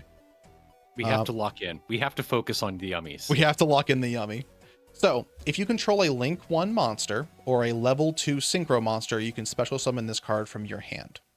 So what does that mean? So, a Link 1 monster is that blue one we saw before, which was Yummy Snatchy.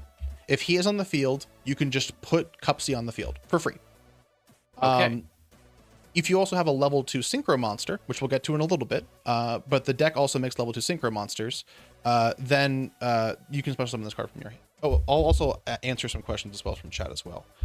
Marshmallow Girl is new. Marshmallow's not out in the TCG yet. Also, I like how it's normal marshmallow. They have like a burned marshmallow. They have a melted marshmallow. It's very, very cute. Are there found discovered archetypes or all archetypes made by the devs? All archetypes are made by the devs in Yu-Gi-Oh! Typically, every month or every 2 months, there is a new like physical product release of Yu-Gi-Oh! Cards, and in it are anywhere between like 3 and 5 new archetypes for Yu-Gi-Oh! So Yummies were announced 8 months ago in Japan. They came to the non-Japanese territories, I want to say in early August. So we've had them for a little bit. And what they usually do is they release some cards first, and then they release support in the future. So Marshmallow Yummy is the one that's coming out pretty quickly. Yeah, they're pumping these out quick. Yu-Gi-Oh! Is a very, very fast game. A meta deck in Yu-Gi-Oh! Is usually only meta for like at max 6 months. Usually after a year, your deck is the best deck from a year ago. Probably is, it's certainly not the best deck anymore. It is likely not really viable to play anymore, with some notable exceptions. But Yu-Gi-Oh! Is also a game where if you are a person who has mastered your deck, you can play that deck for years. There is someone who won a giant tournament, I want to say like a year ago or something, with a deck from like 6 years ago, because he was so good at it. That's cool. Yes, it's a game that has a lot of skill expression. That's really cool. I like that if you really wanted to lock in on Yummies, you can, like, doesn't matter what the meta is, the meta for you can be the Yummies. Yes, and I'll actually I'll even pull up at the end of this. We're gonna look at like the current meta landscape for Yu-Gi-Oh. Yummy and another deck are each like 25% of the like popular representation at like the highest tier of tournaments. But the other 50% of decks right now are like everything else. And that goes back to every card released from 1999.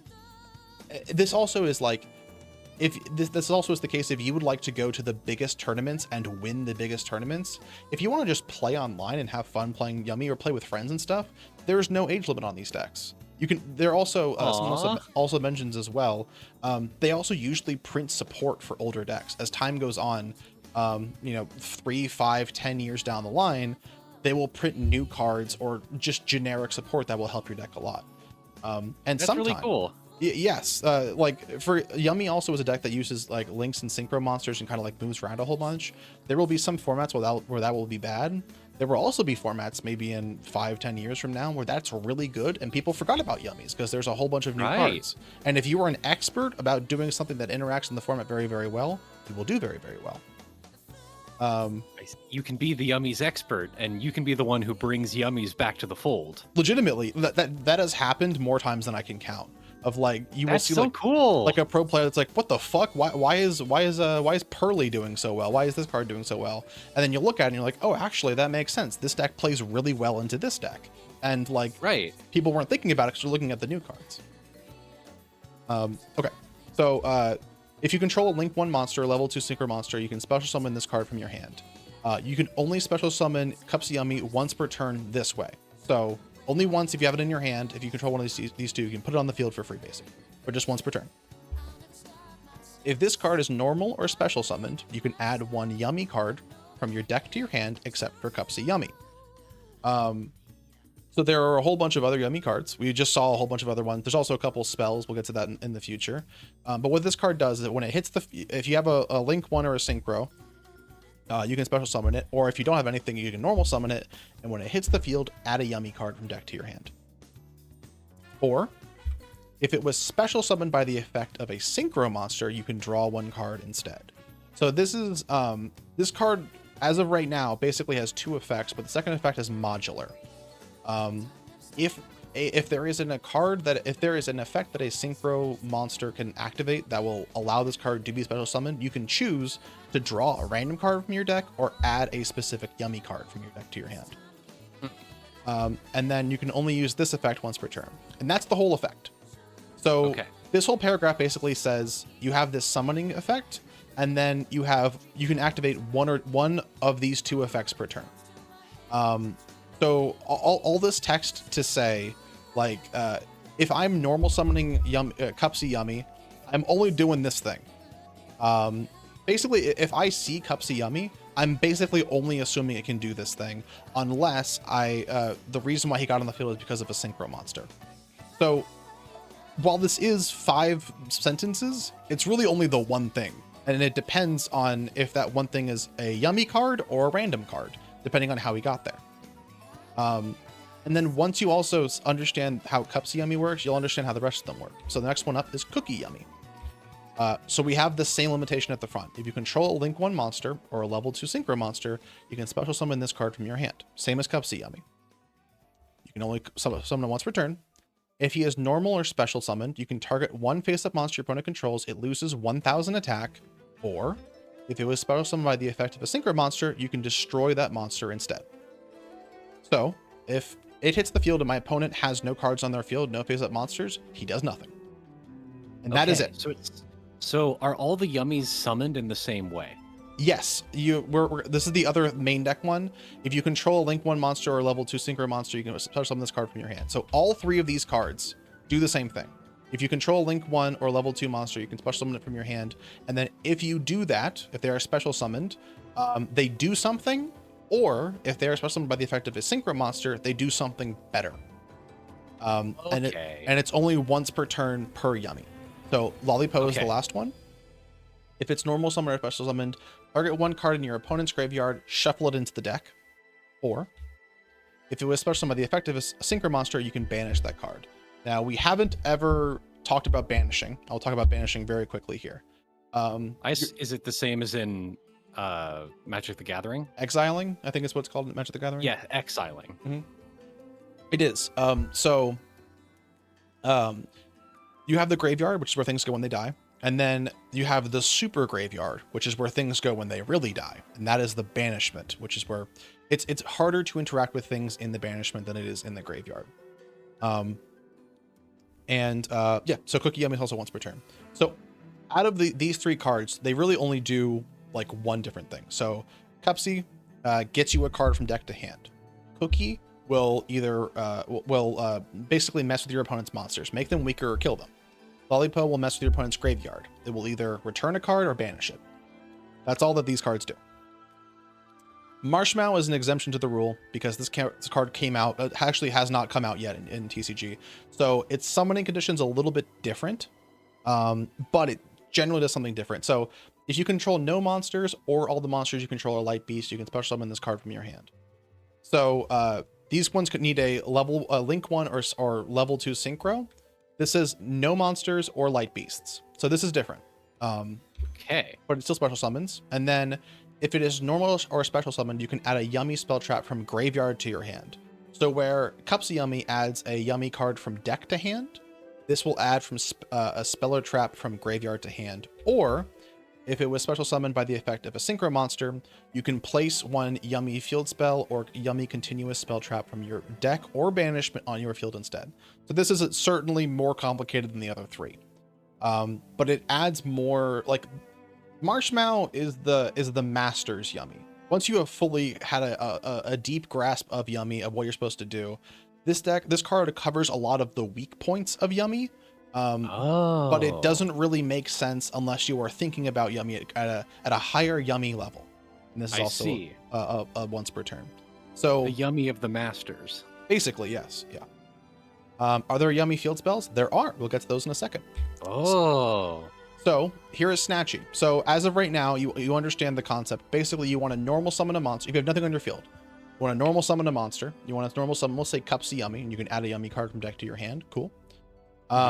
Now you can perform a link summon with that one Cups of Yummy or Lollipo or Marshmallow or whatever, because the requirements for Yummy Snatchy are one level 4 or lower light beast.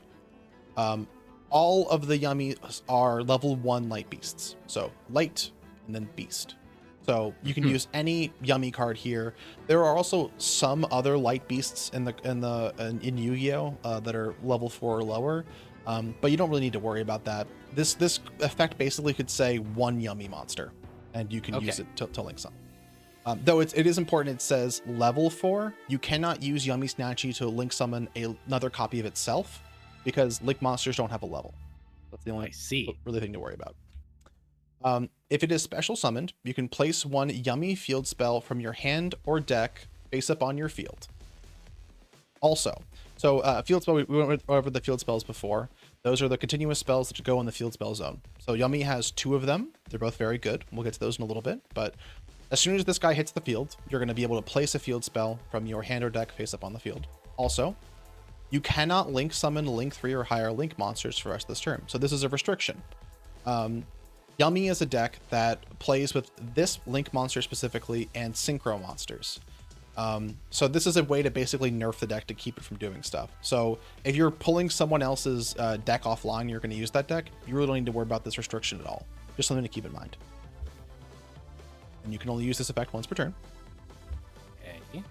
Once per chain during the main or your opponent's battle phase. So a chain in Yu-Gi-Oh is basically like, it is started by an effect that would start a chain, which is basically anything in Yu-Gi-Oh. A normal summon, a card effect activating, an attack being declared. Those sort of things all start a chain because the opponent has an opportunity to respond to it. There are some effects in Yu-Gi-Oh that you can't respond to, but the majority of things you can respond to, and those things would start a chain. So once per, chain is the equivalent of Magic the Gathering's The Stack.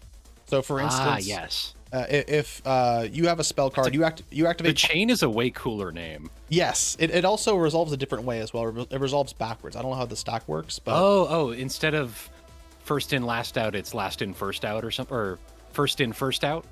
It is last in first out. Okay.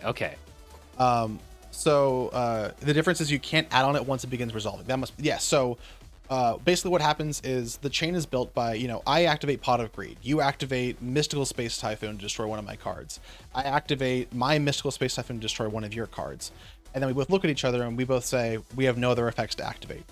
Once that's done, there are no other actions we can take until the chain is resolved, until we go backwards down the chain. Your Mystical Space Typhoon destroys one of my cards. My Mystical Space Typhoon destroys one of your cards, and then I draw 2 cards. Well, other way around. It would be mine, then yours, then mine.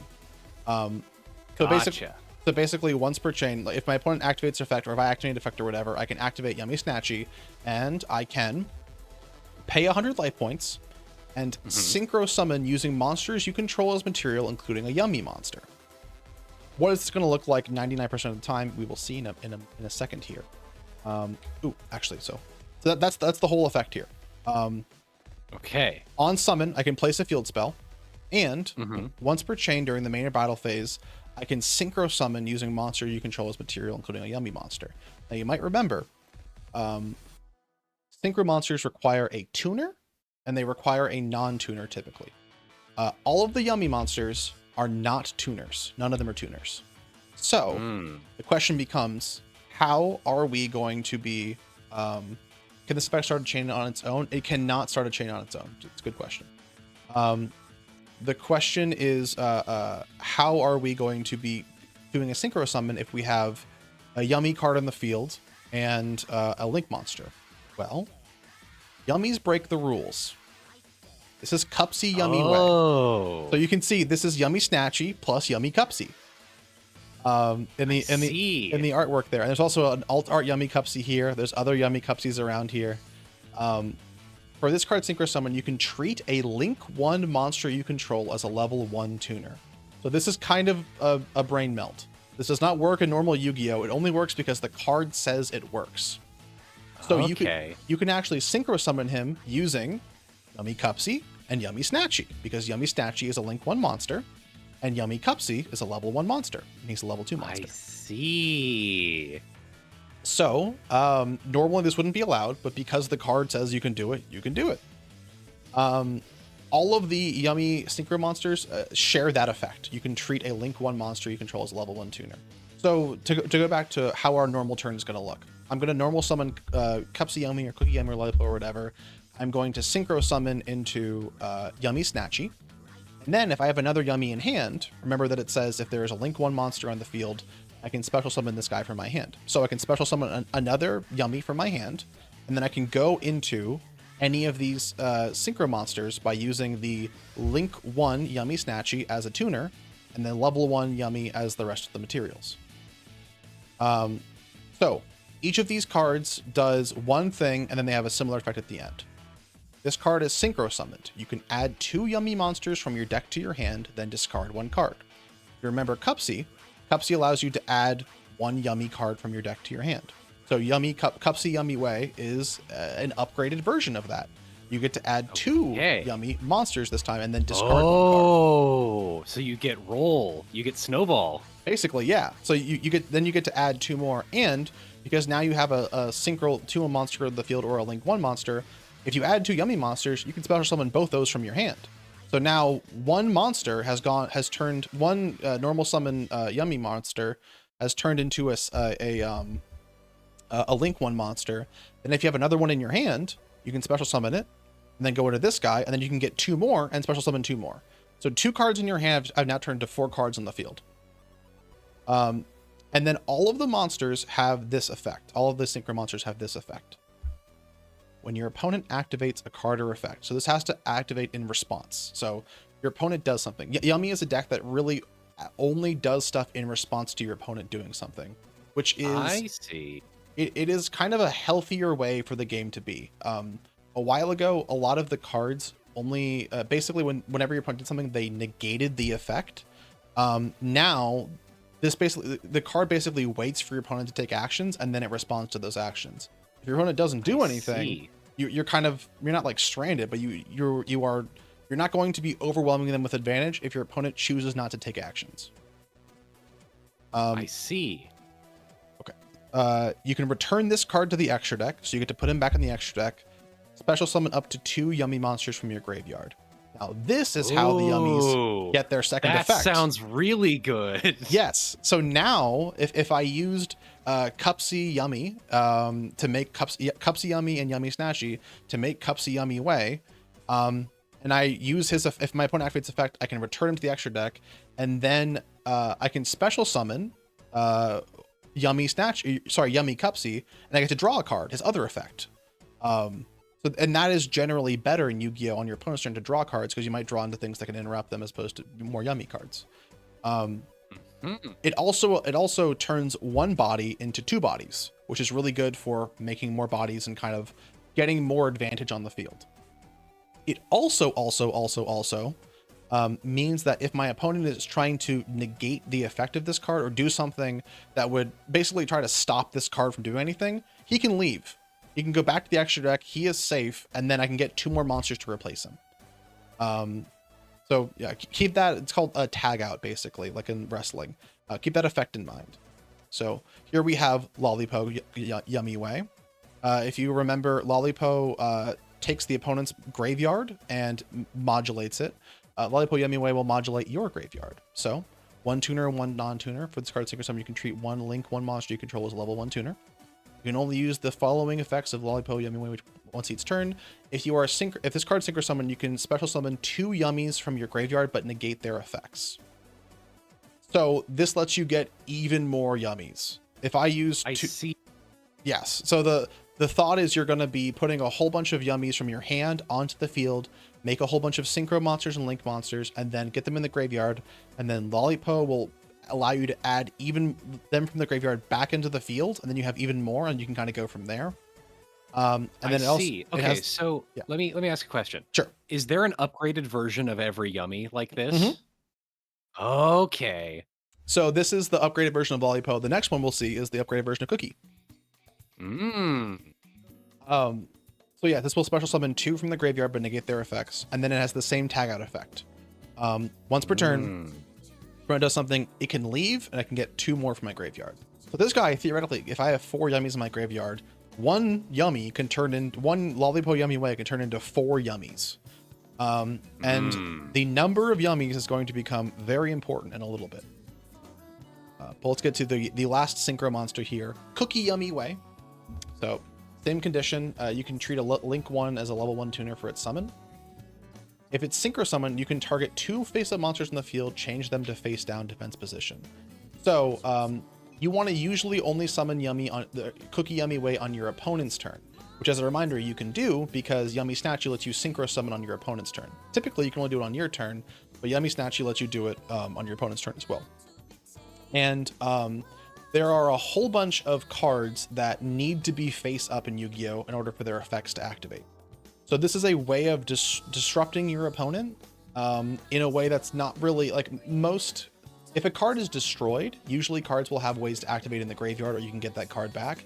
If a card is face down, some decks just can't do anything about that. They are kind of just screwed at that point. So it's a different form of interruption. Yummy Cookie. Normally on its normal summon or special summon, it will reduce the opponent's monster's attack by 1000, or if it's special summoned from a synchro monster, will destroy that monster. So this is a different way of interrupting as well. You also can do like a tag out from Cookie Yummy Way into one of the cookies. So if you get this guy out, you could put 2 monsters in your opponent's field face down, and when they're in that position, they can't attack and they can't be used for special effects. And then you can also tag out into a cookie and get the effect to destroy 1 monster as well. So you can kind of see how these like begin to layer up in terms of like things you're doing on your opponent's turn. And then you have the same tag out effect as well. Now, there are 2 more cards that we're gonna talk about for Yummy, and then we will. Yummy Amusement Mignon. Mignon. Yes, this is Mignon. the theme park that they live in. This right here is the little UFO crane game. So this is the crane game. This is the UFO crane that Yummy Snatchy lives in. It's gonna come up and go over and grab one of them, and you've been seeing that in all the different things. If you look at the artwork. Here's the crane. He's grabbing. The crane's coming down. Like this is the UFO. It's the crane that's grabbing Cuppy, and then over here you can see the tractor. He's doing the thing that cats do when you pick them up and their legs go out. That's insanely cute. Oh my god. You can see here the tractor beam is here. He got one of them. You can also see here tractor beams up here. He got one of them. I also love this artwork a lot. You have the crying one. You have the one that's scared. You have one that's peeking one eye out from behind food. It's Yummy is so cute. So this is where they live. This is their Yummysquest park that they live in. This first effect is one of the most important things. Yummy monsters you control gain 500 attack for each light beast monster on the field. Oh. Now remember when I said that that's your snowball, right? This is the only way you can kill in Yummy. This is the way that you attack. This is how they do violence. Legitimately, yes. The biggest attack that a Yummy monster has is 1600. For reference, normally in Yu-Gi-Oh, usually every deck has a monster with around 3,000 attack. Normal summons usually get up to like 1,800, 1,900 attack. And in order to win, you need to destroy your opponent's monsters usually in battle and then kill them with attack value. But this is the only way that these guys get big, and it's by if there's a lot of them. Gotcha. So But they have a lot of abilities for summoning many Yummies. Yes, so Lollipo Yummy will let you special summon 2 Yummy monsters from your grave. So if you just have Lollipo Yummy and its effect resolves, you have 1,200 attack here, and then you have 2 more Yummies, so a total of 3 Light Beasts, which means each of those monsters gains 1,500 attack, which means that this guy is not 1,200 attack, he's 2,700 attack. And then each of the little Yummies also, what's it called? Lollipo is 600, Cookie is 1,000, and then Cupsy has 0. But I see. It's if you have that field spell up, it's potential that you can deal 8,000 points of damage with either 3 or 4 monsters because they gain so much attack. I see. If you can get 5 Yummies on the field, that means that everything gains 2,500 attack. So they get fucking they get to like the Cupsy gets to 4,100 attack. Right, and there's 4 of them on the field. Yes, like there's just so many. So this is the most important part here. There's also 2 effects here. One is shared between both of the field spells, and the other one is basically part of your first turn combo. So if you control a Link 1 monster, you can target one level 1 Yummy in your graveyard, special summon it. So the way the full combo goes, now that you know how Mignon works, is I normal summon a Yummy monster. I send it to the graveyard to special summon, to Link summon my Yummy Snatchy. Yummy Snatchy has an effect that places a field spell on the field. So I will get Mignon, and then Mignon says if you control a Link 1 monster, which I do because Yummy Snatchy was on the field, I can target a level 1 Yummy, special summon it. So now I have a Link 1 monster and my level 1 monster, and now I can go into a synchro, and then I can kind of begin building everything from there. So just 1 Yummy monster will get you to, I will show you what the full combo looks like, but it can very easily get you to like 16,000 damage over the course of 2 turns, or about 10,000 damage in 1 turn. And it does a whole bunch of stuff. Another way to like gauge how good a deck is in Yu-Gi-Oh is the amount of interruptions, the amount of things you can do to fuck with your opponent while they're building their giant mortar. I think Yummy has 9 interruptions, normal ones, and it can get up to 16. That's pretty good. Especially when your opponent only has 5 cards in their hand. If you have 15 ways to fuck up 9 or 5 cards in their hand, it's pretty good.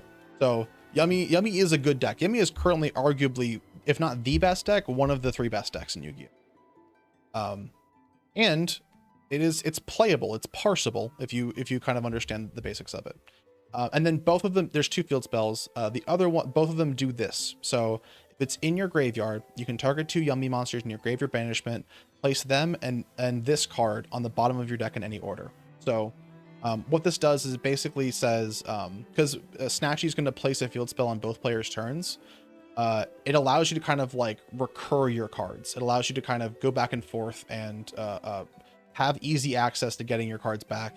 And if your opponent is, if you get to a kind of a grind game and you don't kill your opponent on the 3rd turn, they don't kill you on the 3rd turn, you can infinitely recycle your Yummies and keep special summoning them and keep searching them and keep kind of going on and on and on and on and on.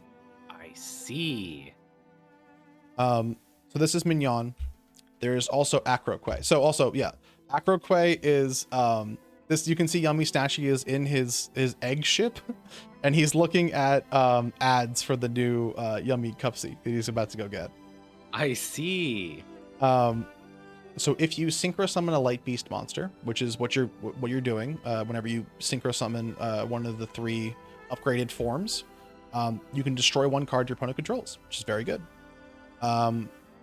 And then if your opponent basically removes one of your cards, if they destroy one of your cards, you can special summon a Yummy from your deck.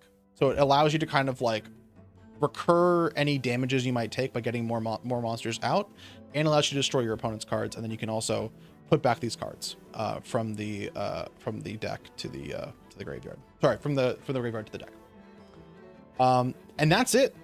That is basically all of Yummy. There's one other card we're gonna go take a look at real quick, but That is the majority of the Yummy cards that you need to worry about. Does anyone have any questions on Yummy before we go and look at what the normal combo kind of looks like? I think I'm good. I think I'm ready for Yummies. I want to learn more about Yummies in actual play. Would you eat them? They are plushies. You cannot really eat them. Which Yummy is your favorite? I think Cookie Yummy is my favorite. I just like him a lot. I like his very hopeful smile. Oh, this is his like hoodie. Yeah, well, no, it's like I like it when cats look up at you like that. Oh yeah, his eye smile, his like, ooh. I also I think he's the most expressive with his eyes and stuff. Cups looks like he does not know what's going on. Cups looks like he always walks around like that. I'm actually really happy. Let's go back to the beginning. The awesome artwork that Crow made. I also think that these very much match our like personality types. Yeah, I was gonna say. JV is just standing there, like he's completely blank, eyes uncrossed. You are having fun with your lollipop. Yay, toys. It's kind of like reminiscent of the like the portly German boy and his like big spinny head and lollipop. Like you're just having fun with your lollipop. He's literally having fun playing toys. And you have it's the moth tongue too, so it's even better. Yeah, for the little lollipop. proboscis. And yeah, Candy is the one that gets us. Candy would not be anyone else other than the one that fucking gets you. Yeah, Candy's the one with the wicked grin. I also really like mine and how the legs are, because it's like it makes it very clear that it's a plushie. Because I'm just like, what's up? Yeah, my legs are like that. It's fine. Fine that my legs are like that. And then Bunny is also Bunny is also here, just sort of like smiling and having a good time. Yay. Okay, let's go look at some basic Yummies. There's also, oops, I've been killed. Let me refresh this real quick, make sure that doesn't show up my password. Okay, we're good. Okay, let's look at the current Yu-Gi-Oh topping deck that is. Cool. Okay, one moment, friends. I'm going to set my deck up real quick so that you can all see what one Yummy does. Top a deck. Top a deck. And then I'm also going to talk a little bit about like kind of what modern decks look like in general. Okay. All right, folks, here we are. So here we are. It is the main phase. We're doing everything that is legal for us to do. So I'm allowed to normal summon one Cupsy Yummy. I will put him on my field and I will declare his effect. So it allows me to add one Yummy card from deck to hand. There is one Yummy card I didn't mention, which is a spell called Yummy Surprise, which I will show off really quick. This is also one that probably needs a little bit of an explanation as well. I can activate one of these effects per turn, but I can activate each of these effects basically once per turn. So I can target two Light Beast monsters I control and my opponent controls, return them to the hand.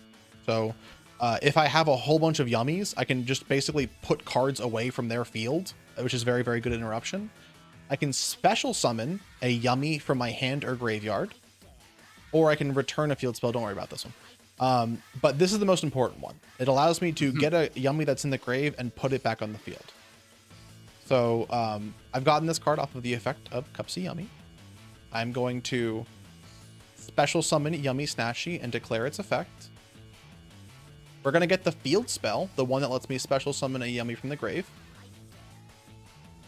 which is Yummysquest Origins.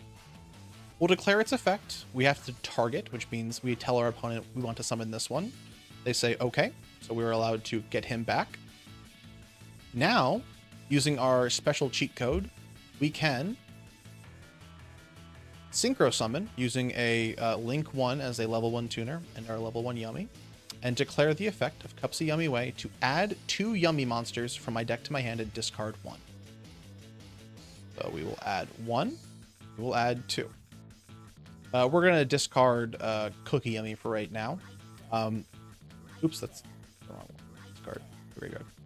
Normally we'd have an extra card in our hand. We could discard some other random card, but for the sake of this is it's called the 1-card combo, so we'll do it like that. We can now special summon Yummy Snatchy off of our Cupsy Yummy Way. We can do this because Yummy Snatchy says 1 level 4 or lower light beast monster, which Cupsy Yummy Way is a level 4.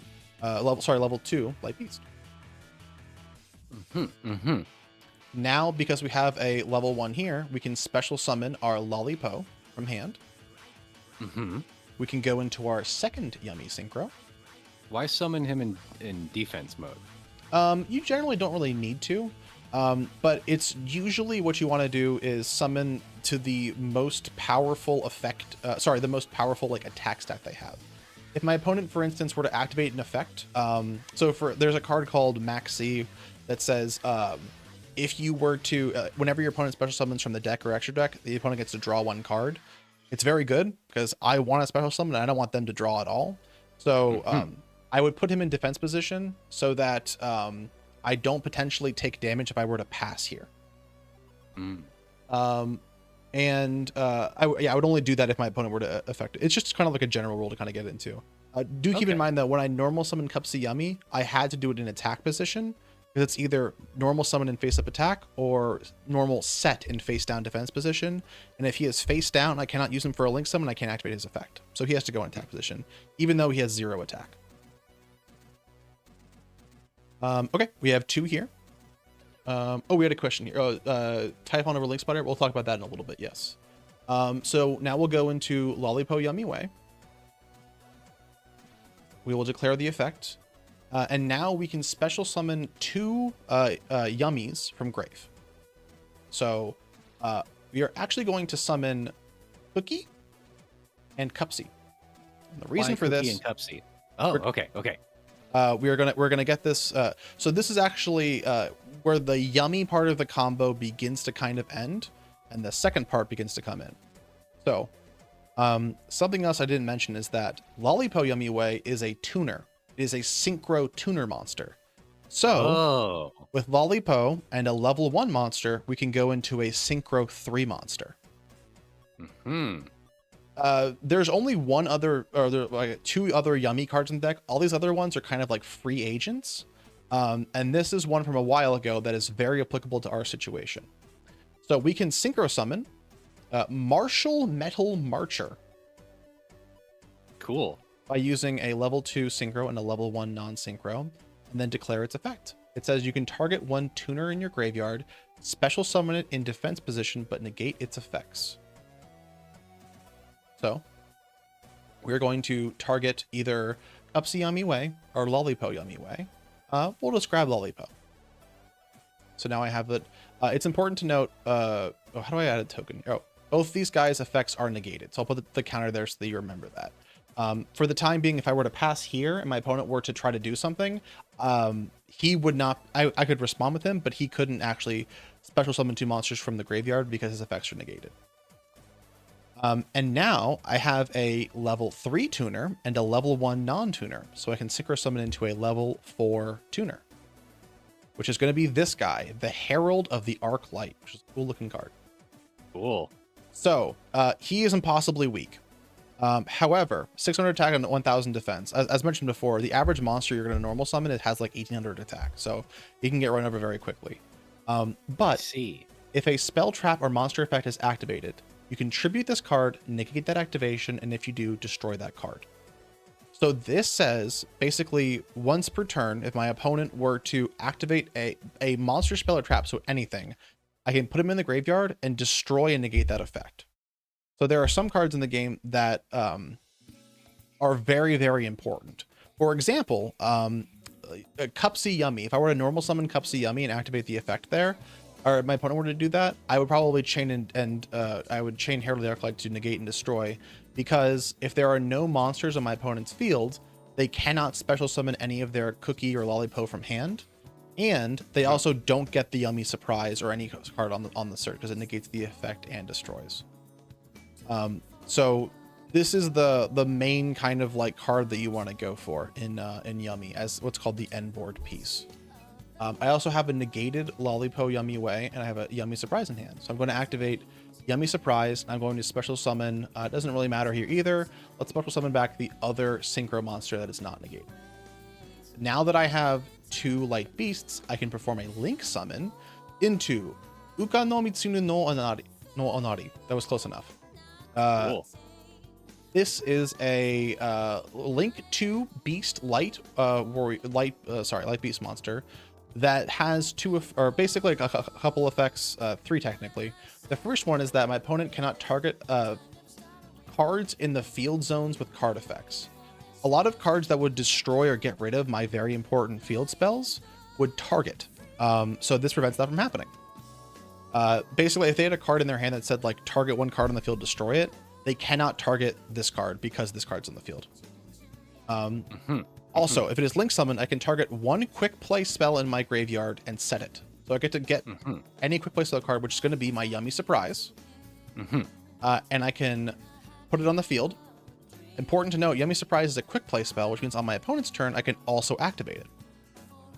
And then it also has an effect when it's destroyed, I can also do something else. That's not very important for right now. So here, off of 1 card, I can pass, which means during my opponent's turn, all this currently does is it negates 1 of their cards.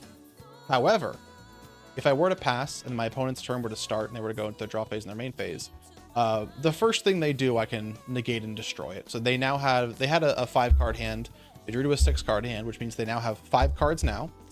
I can then activate my Yummy Surprise to special summon back out 1 of my synchro monsters, and its effects are not negated.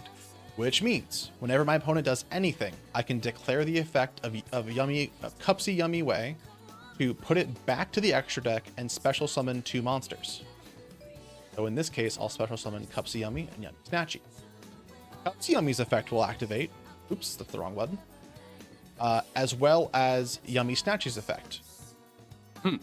So Yummy Snatchy will let me place a field spell.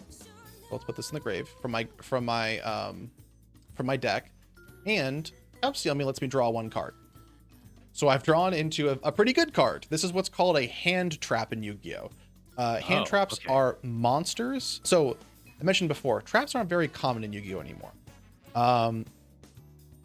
But there are some effects. There are some monsters that are very weak that don't do much. However, they can do something to the opponent.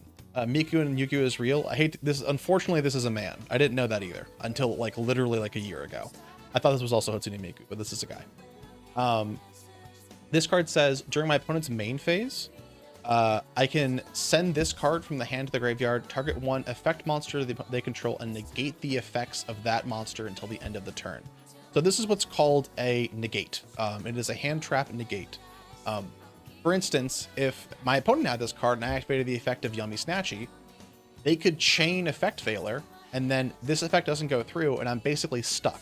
I have nothing I can do here.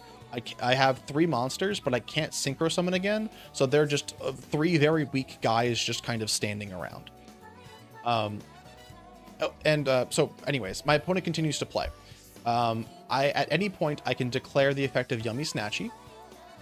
I can synchro summon these 2 guys off. Special summon Cookie Yummy Way.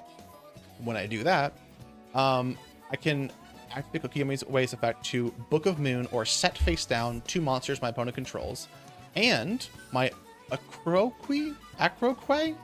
I always call it Acroquay. I don't know what this card is. I also don't know why 2 of the cards in this archetype are French and nothing else is French.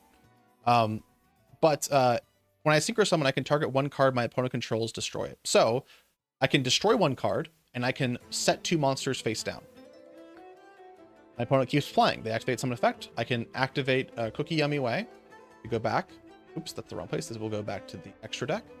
I can then special summon out 2 more monsters. So maybe I want to special summon out Lollipo, and I want to special summon out Cookie. Lollipo will not get its effect. It's only when it's synchro summoned, but Cookie will let me destroy another monster. So as of right now, I've destroyed 2 cards, and I've set 2 monsters face down, and I've drawn 1 card. If they want to keep playing, I can go Lollipo again, put it back in the extra deck, special summon out Yummy Snatchy and Lollipo. Now I can I use see what Lollipop you mean effect. with Yu-Gi-Oh only like lasting 3 turns. The amount of shit you can do in 1 turn is kind of crazy if you plan for it. And all of this is happening on my opponent's turn. This is all happening while my opponent's trying to play the game. And it's all from 1 card. 1 card let me do all of this. So then Lollipop Yummy Way will have them banish a card from the graveyard. And then I can also synchro summon once more. Oops, not banish, sorry. Do not banish. Never banish. Never banish your Yummy. Your Yummy needs to stay safe and stay strong. I need my Yummy. I can go into yeah, let's say I can go into Cupsy here. I can declare its effect, not kill it. I can declare the Cupsy effect to add 2 Yummy monsters from my deck to my hand. So I'll add this guy and I'll add this guy. And I'll discard Lollipop. And then if my opponent still wants to play, if they still have things they can do after all this stuff, they have to get through 3 cards on the field in order to try to kill me this turn. I also have another card that I drew, and I have another card that I searched. So if they cannot kill me, and, you know, let's say they destroy this card and they destroy this card. Now it gets back to my turn. So my turn, they have some monsters on the field, but it's not really going to matter. I can draw. So this is... Remember how I said that there were hand traps and that there were like monsters that take the effect? This is a trap hand trap. That is a trap card that you can activate basically on either player's turn as long as the condition is met. Don't worry about it right now, but it's kind of funny that exists now. I see. What is it in your deck for? So we can read it real quick. So when a card or effect is activated that includes an effect that adds a card from deck to the hand, negate that effect, and if I have a trap in my graveyard, destroy that card. So this says if my opponent is trying to search their deck for something. If they have their Cupsy Yummy and they activate its effect to try to search, I can activate this card and it will stop that search. It will stop them from getting more cards. It will stop them from kind of continuing on with their deck. A lot of the cards in here are basically what's called 1-for-1 trades.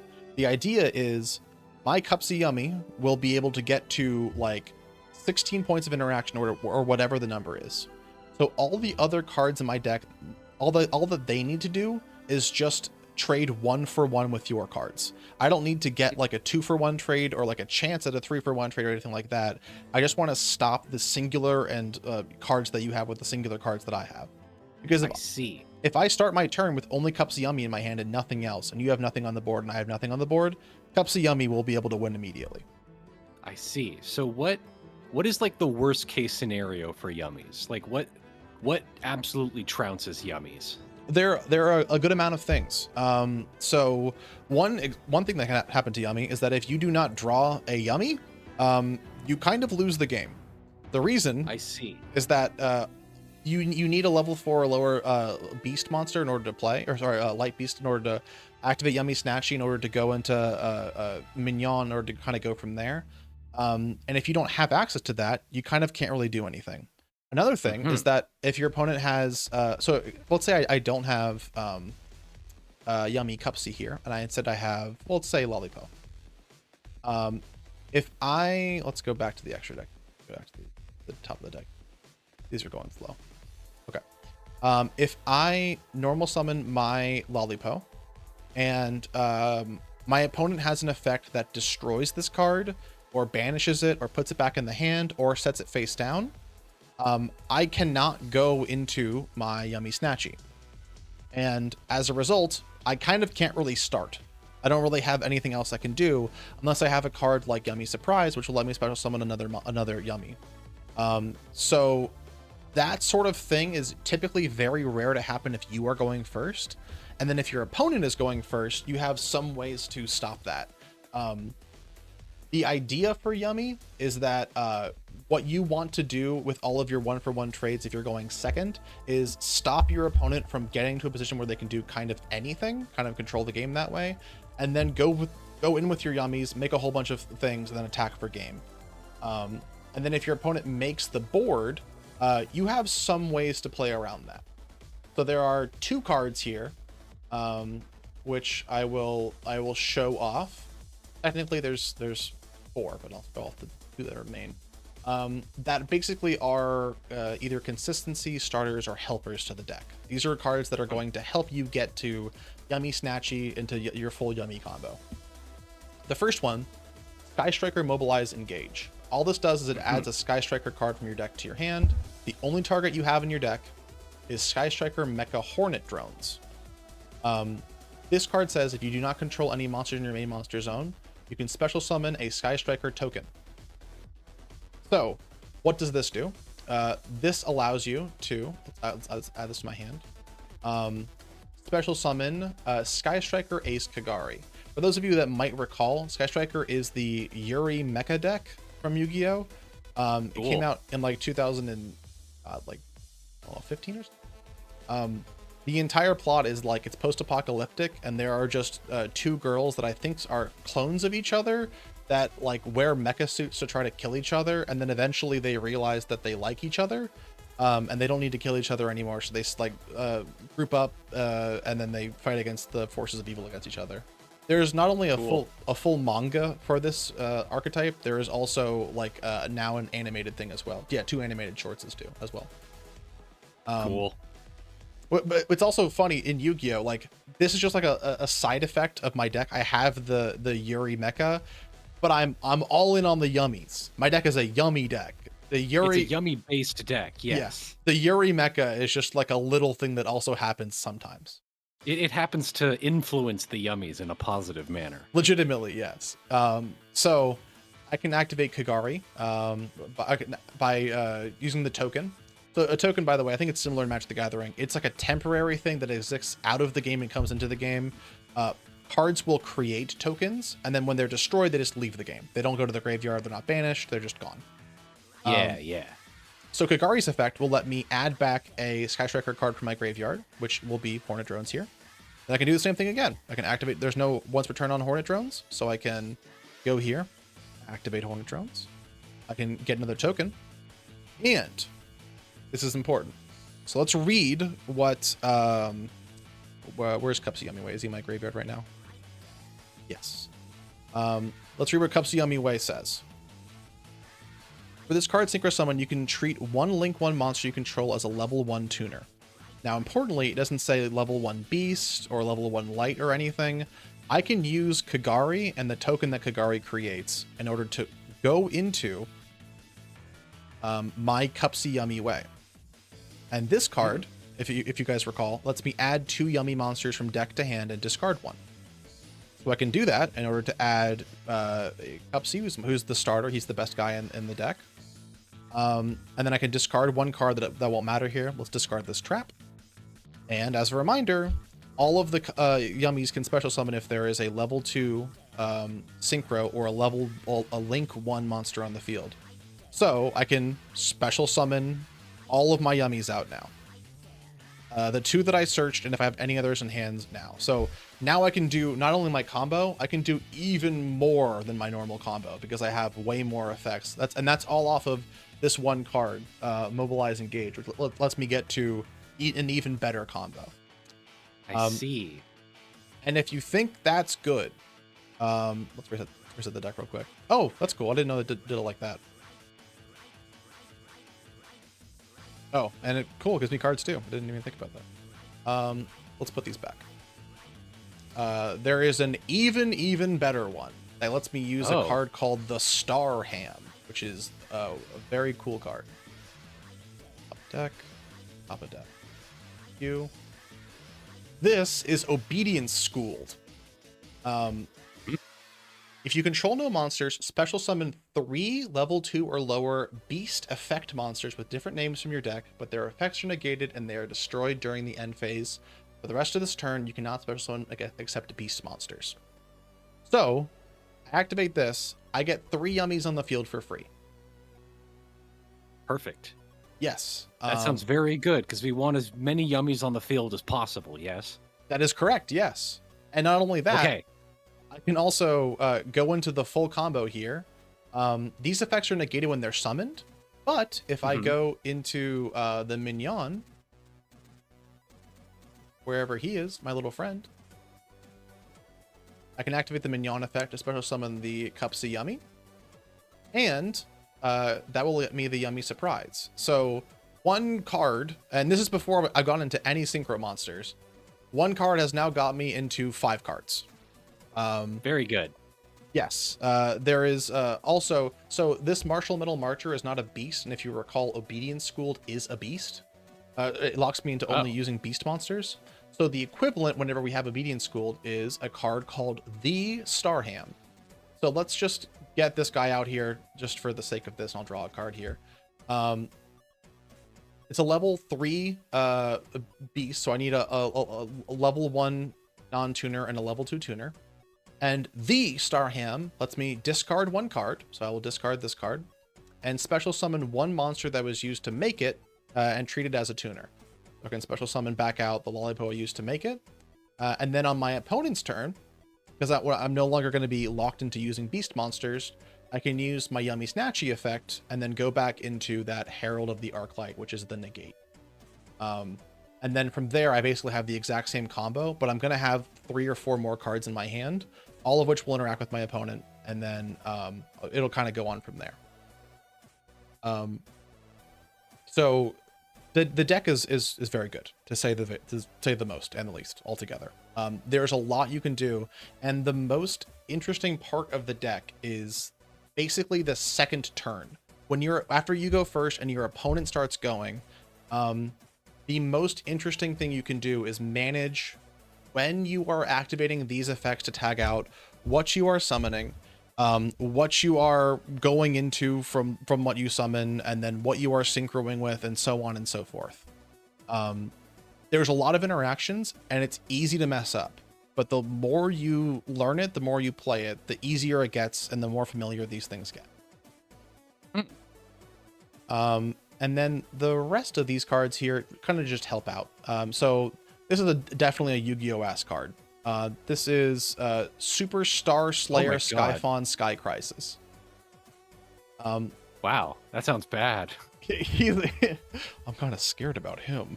That does sound pretty scary. His effect is if my opponent went into their extra deck twice, I can special summon him on my turn, but I can't summon anymore. He is big, and sometimes the opponent will have like, if my opponent is like basically winning, I can summon him. He stops any 3,000 or more attack monsters from activating their effects, and then I can attack and kind of like deal with a little bit of it.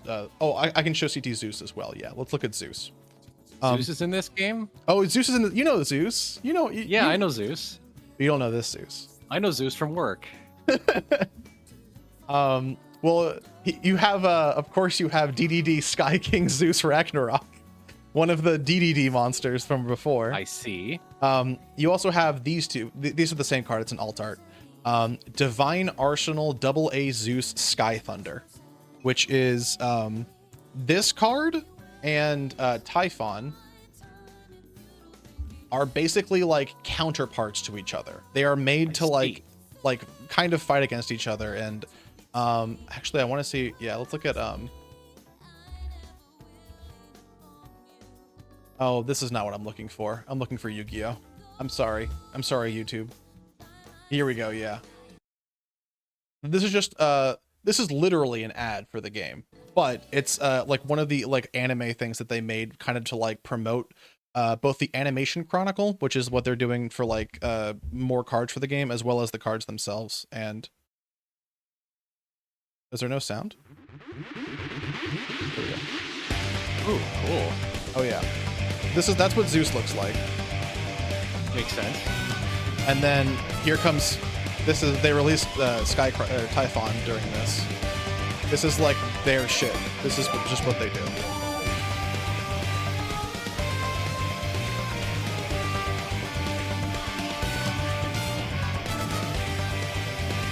It's just kind of, I guess, it's just, actually, I think I've ever seen this before. There's a statue of this happening at the Parthenon.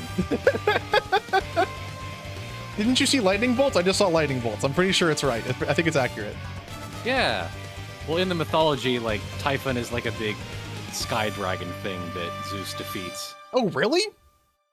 Well, in some myths, yeah. It's like when fucking when the hero's journey guy is like, oh, it's inherent to every myth. It's like there's always a Sky King that defeats a dragon. Oh yeah, okay. Even though in a lot of the myths, it's like it's actually Apollo that does it. Yeah, I've heard of Apollo doing it. I had not heard of Zeus doing it. I also didn't know that it was called Typhon. I've been playing Typhons for so long. I didn't even know it was related.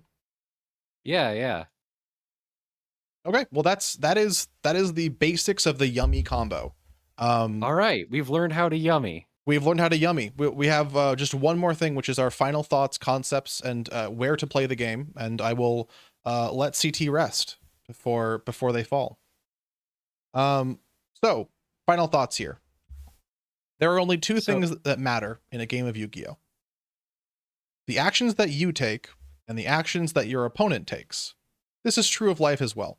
But it's also mostly true of Yu-Gi-Oh! TCG games in general. However, there are only two things that you control in a game of Yu-Gi-Oh! The possible actions that you can take and the actions that you actually take. First one is the way you build your deck, the way you sequence your or not that's the second thing, but like the way you build your deck and like the choices you make going into that to determine what you think your opponent's going to play and stuff like that. And the actions you actually take, obviously, those are the two most important things. You can see there's one linked thing here, which is the actions that you take are kind of the only thing that you have control over and matters in Yu-Gi-Oh! It is a game in which very frequently you sometimes might feel like it was decided by a coin flip, or you were entirely out of the game. You couldn't have made any decisions. You couldn't have done anything. That does happen sometimes. Sometimes your opponent just wins off of the dice roll, or your hand is bad. I actually played a game recently where I drew 3 of the same card in my opening hand, and then 2 of another 3 of my opening hand too. And the odds of that happening are like, I think less than 3%. And I lost because I only had 2 activatable cards out of 6 cards. But I could have played around that anyways. The rest of the game, other than just the actions that you take, are about influencing your opponent into limiting the actions that they can take and ensuring the actions that you take lead to victory, which doesn't sound like anything. But it kind of makes sense if you play Yu-Gi-Oh! For long enough. It's true of any TCG or any like competitive thing in general. You are trying to sculpt your actions not in a way that makes you just win the game and ends the game as fast as possible. Typically, you want to control the game. You want to play for a longer game. You want to like think through what you need to stop as opposed to what you can stop, and kind of play around that. The best Yu-Gi-Oh! Players, the best duelists in general, will take a punch to the face to avoid like a shot to the heart. And that sort of mentality of like calculated losses and how to play to your outs also. Another thing that's pretty big in Yu-Gi-Oh! Is sometimes you might be winning the game and only one card in the entire 2000 card pool will beat you at that moment. And that card might not be popular, but it is better to play passively, give your opponent more chances to play the game if you would super lose to that one card. An example of this in early Yu-Gi-Oh! Is Mirror Force. So there's only one of those cards that was allowed in the old formats, but if you attack with all your monsters into Mirror Force, you likely will lose the game, period. Your opponent has one card set, it could be Mirror Force, it's a 1 in 40 chance, but sometimes you don't want to take that chance, and sometimes you kind of just have to think through things, play slow, play smart, and bite the bullet, as it were. The current... Sorry. Were you going to say anything? No, I understand. I see. Okay. The current state of the current state of Yu-Gi-Oh! Is good. This is what's called the meta breakdown for Yu-Gi-Oh! Which is it's from Yu-Gi-Oh! Pro Deck, YGO PRODCK. Every deck you see here is like very different from each other and plays very different, and every deck there has topped at least a regionals, which is usually like 60 to 100 players. So the best decks, like there was just a 600 person tournament. All this to say, all of the decks on the screen here are competitively viable. And don't let anyone else tell you that you are not. If you are the best Fire King or Sky Striker or Earth Machine or Dinosaur player in the world, you will do well. You will be able to get to the top tiers of tournaments.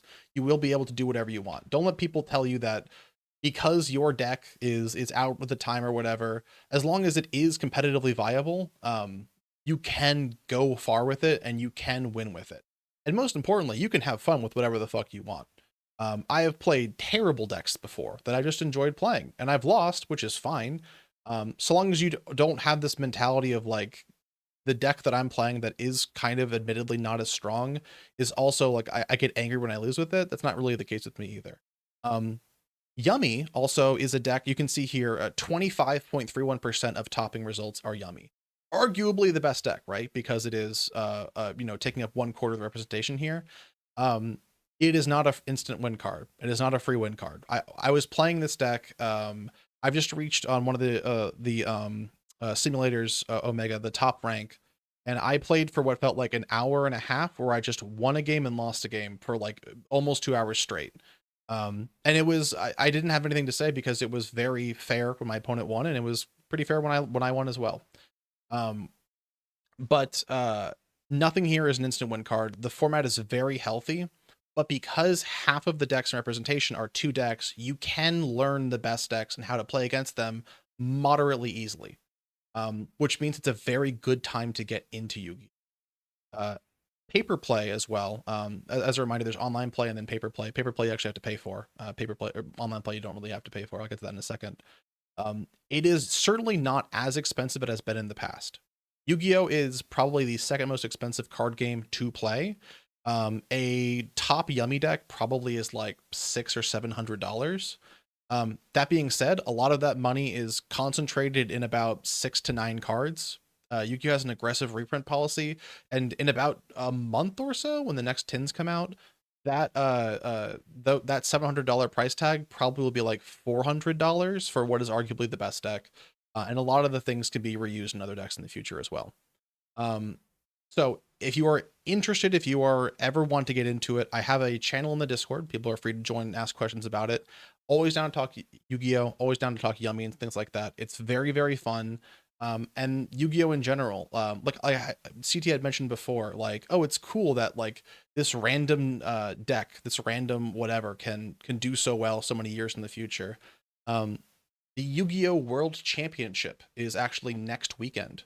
And in some of the write-ups for it, it was mentioned that a couple of the players that had gone for Master Duel, which is one of the online clients, the official one for Yu-Gi-Oh!, a couple of them had won large, basically marathon tournaments where you're playing for 72 hours straight with like almost no breaks for sleep. Wow. Oh, there's a reason I don't really play Master Duel that much. The top That level, sounds hard. the I don't top want to do level, that. it is. It's very hard. If you would like, so the top level for Yu-Gi-Oh! It's YCS's Yu-Gi-Oh! Championship Series, and those are 2-day events. They start at 10 a.m. They usually go until 11 p.m. or midnight, and you might not get breaks, and they're all in person. You will play for anywhere from 8 to 12 hours of Yu-Gi-Oh! On one day. You will then play between 8 to 12 hours of Yu-Gi-Oh! The next day, depending on how good you are.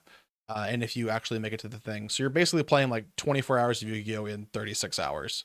That also does not compare to how difficult it is to qualify for Master Duel, which is the online client. It is like a Friday, Saturday, Sunday, and you get X amount of points for winning a duel, and you lose X amount of points for losing a duel, and that the winner of the cup, the one person who has the most points, qualifies to go to the world tournament. Wow.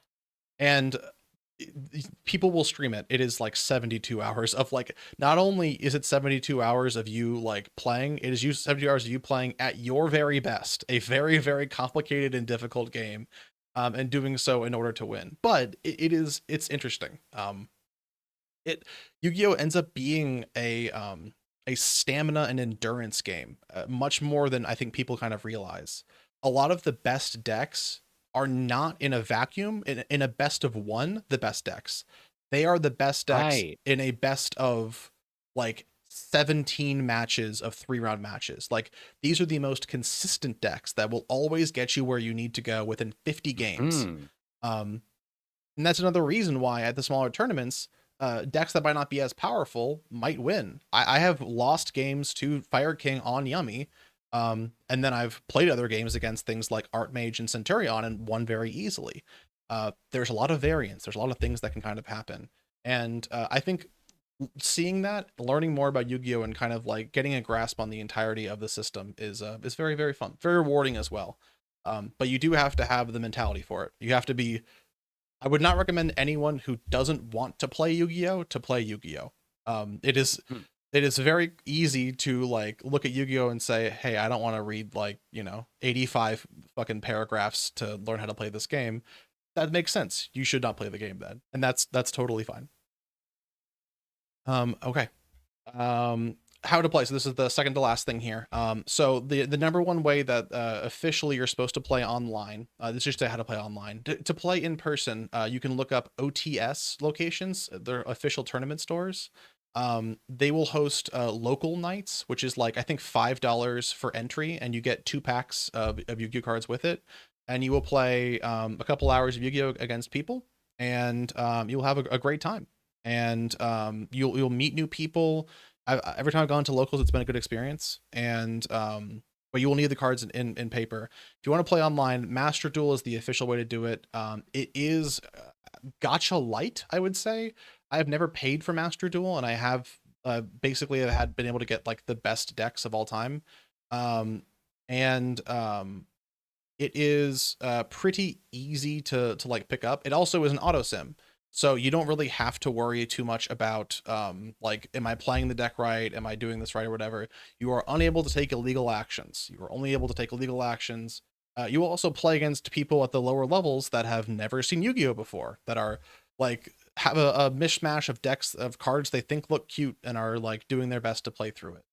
So it's a good way to play. Definitely one of the best ways to play officially. I think it's better than Magic the Gathering Arena and Pokemon Pocket by far. The pricing model is not too bad. However, I don't play that much Master Duel. I actually play Yugioh Omega, which is an unofficial Yu-Gi-Oh. What's it called? Unofficial Yu-Gi-Oh simulator. It's also an auto sim, but all the cards are free, and all you do is whenever you want to, you queue up into a ranked match against a person of your skill level. They reset every ban list, so sometimes they're easier to get in than others, but generally it's pretty easy to kind of get up there and climb. I mentioned before, over the course of a weekend, I went from unranked in this one to the top rank. If you know what you're doing, it's a great way to pick up the deck, learn what you're doing, and kind of go from there.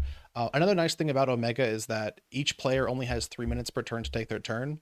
So if you are like constantly reading over your cards and stuff, and like you are like me, getting nervous that you're holding up someone, like going back and forth over stuff, you don't really have to worry about that. Either the opponent will time out, or you will time out, and kind of the game progresses from there.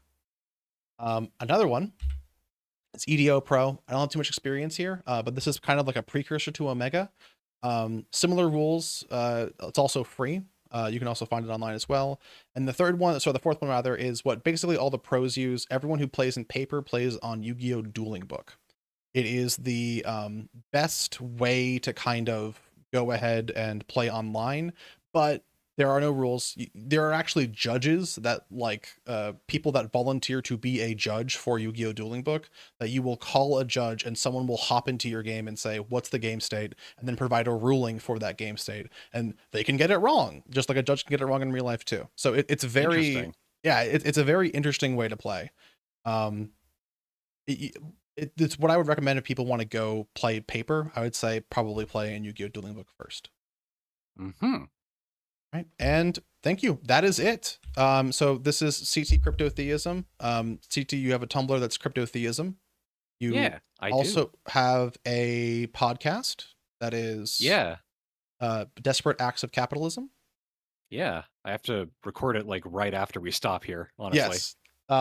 And you also have a Patreon, which people can go sign up for to get more information about you, and probably like your home address and medical history, I believe. Yeah, yeah. I have all my medical records on there as well. I You haven't. just want to see all the diseases I have. Now I've been holding off for the first of the year, the first 2026 January 1st. I'm getting all those medical records. There's a subpoena out for me and it expires that day, but I'll get to learn that. I'll get to learn then. Yay! Also, thank you to Melted Chromium, who's been in chat this entire time, whose art tumblers Micro Divinity, for drawing the beautiful yummies that have been just legitimately so fucking cute. It was like it made my entire day when I saw them. They're so awesome. Before I do a Yu-Gi-Oh! Omega stream, I'm gonna try to get all of these guys onto the card art so that when I'm playing them, you will see them as Yummy Jamie and Yummy Sanity, Yummy CT and stuff.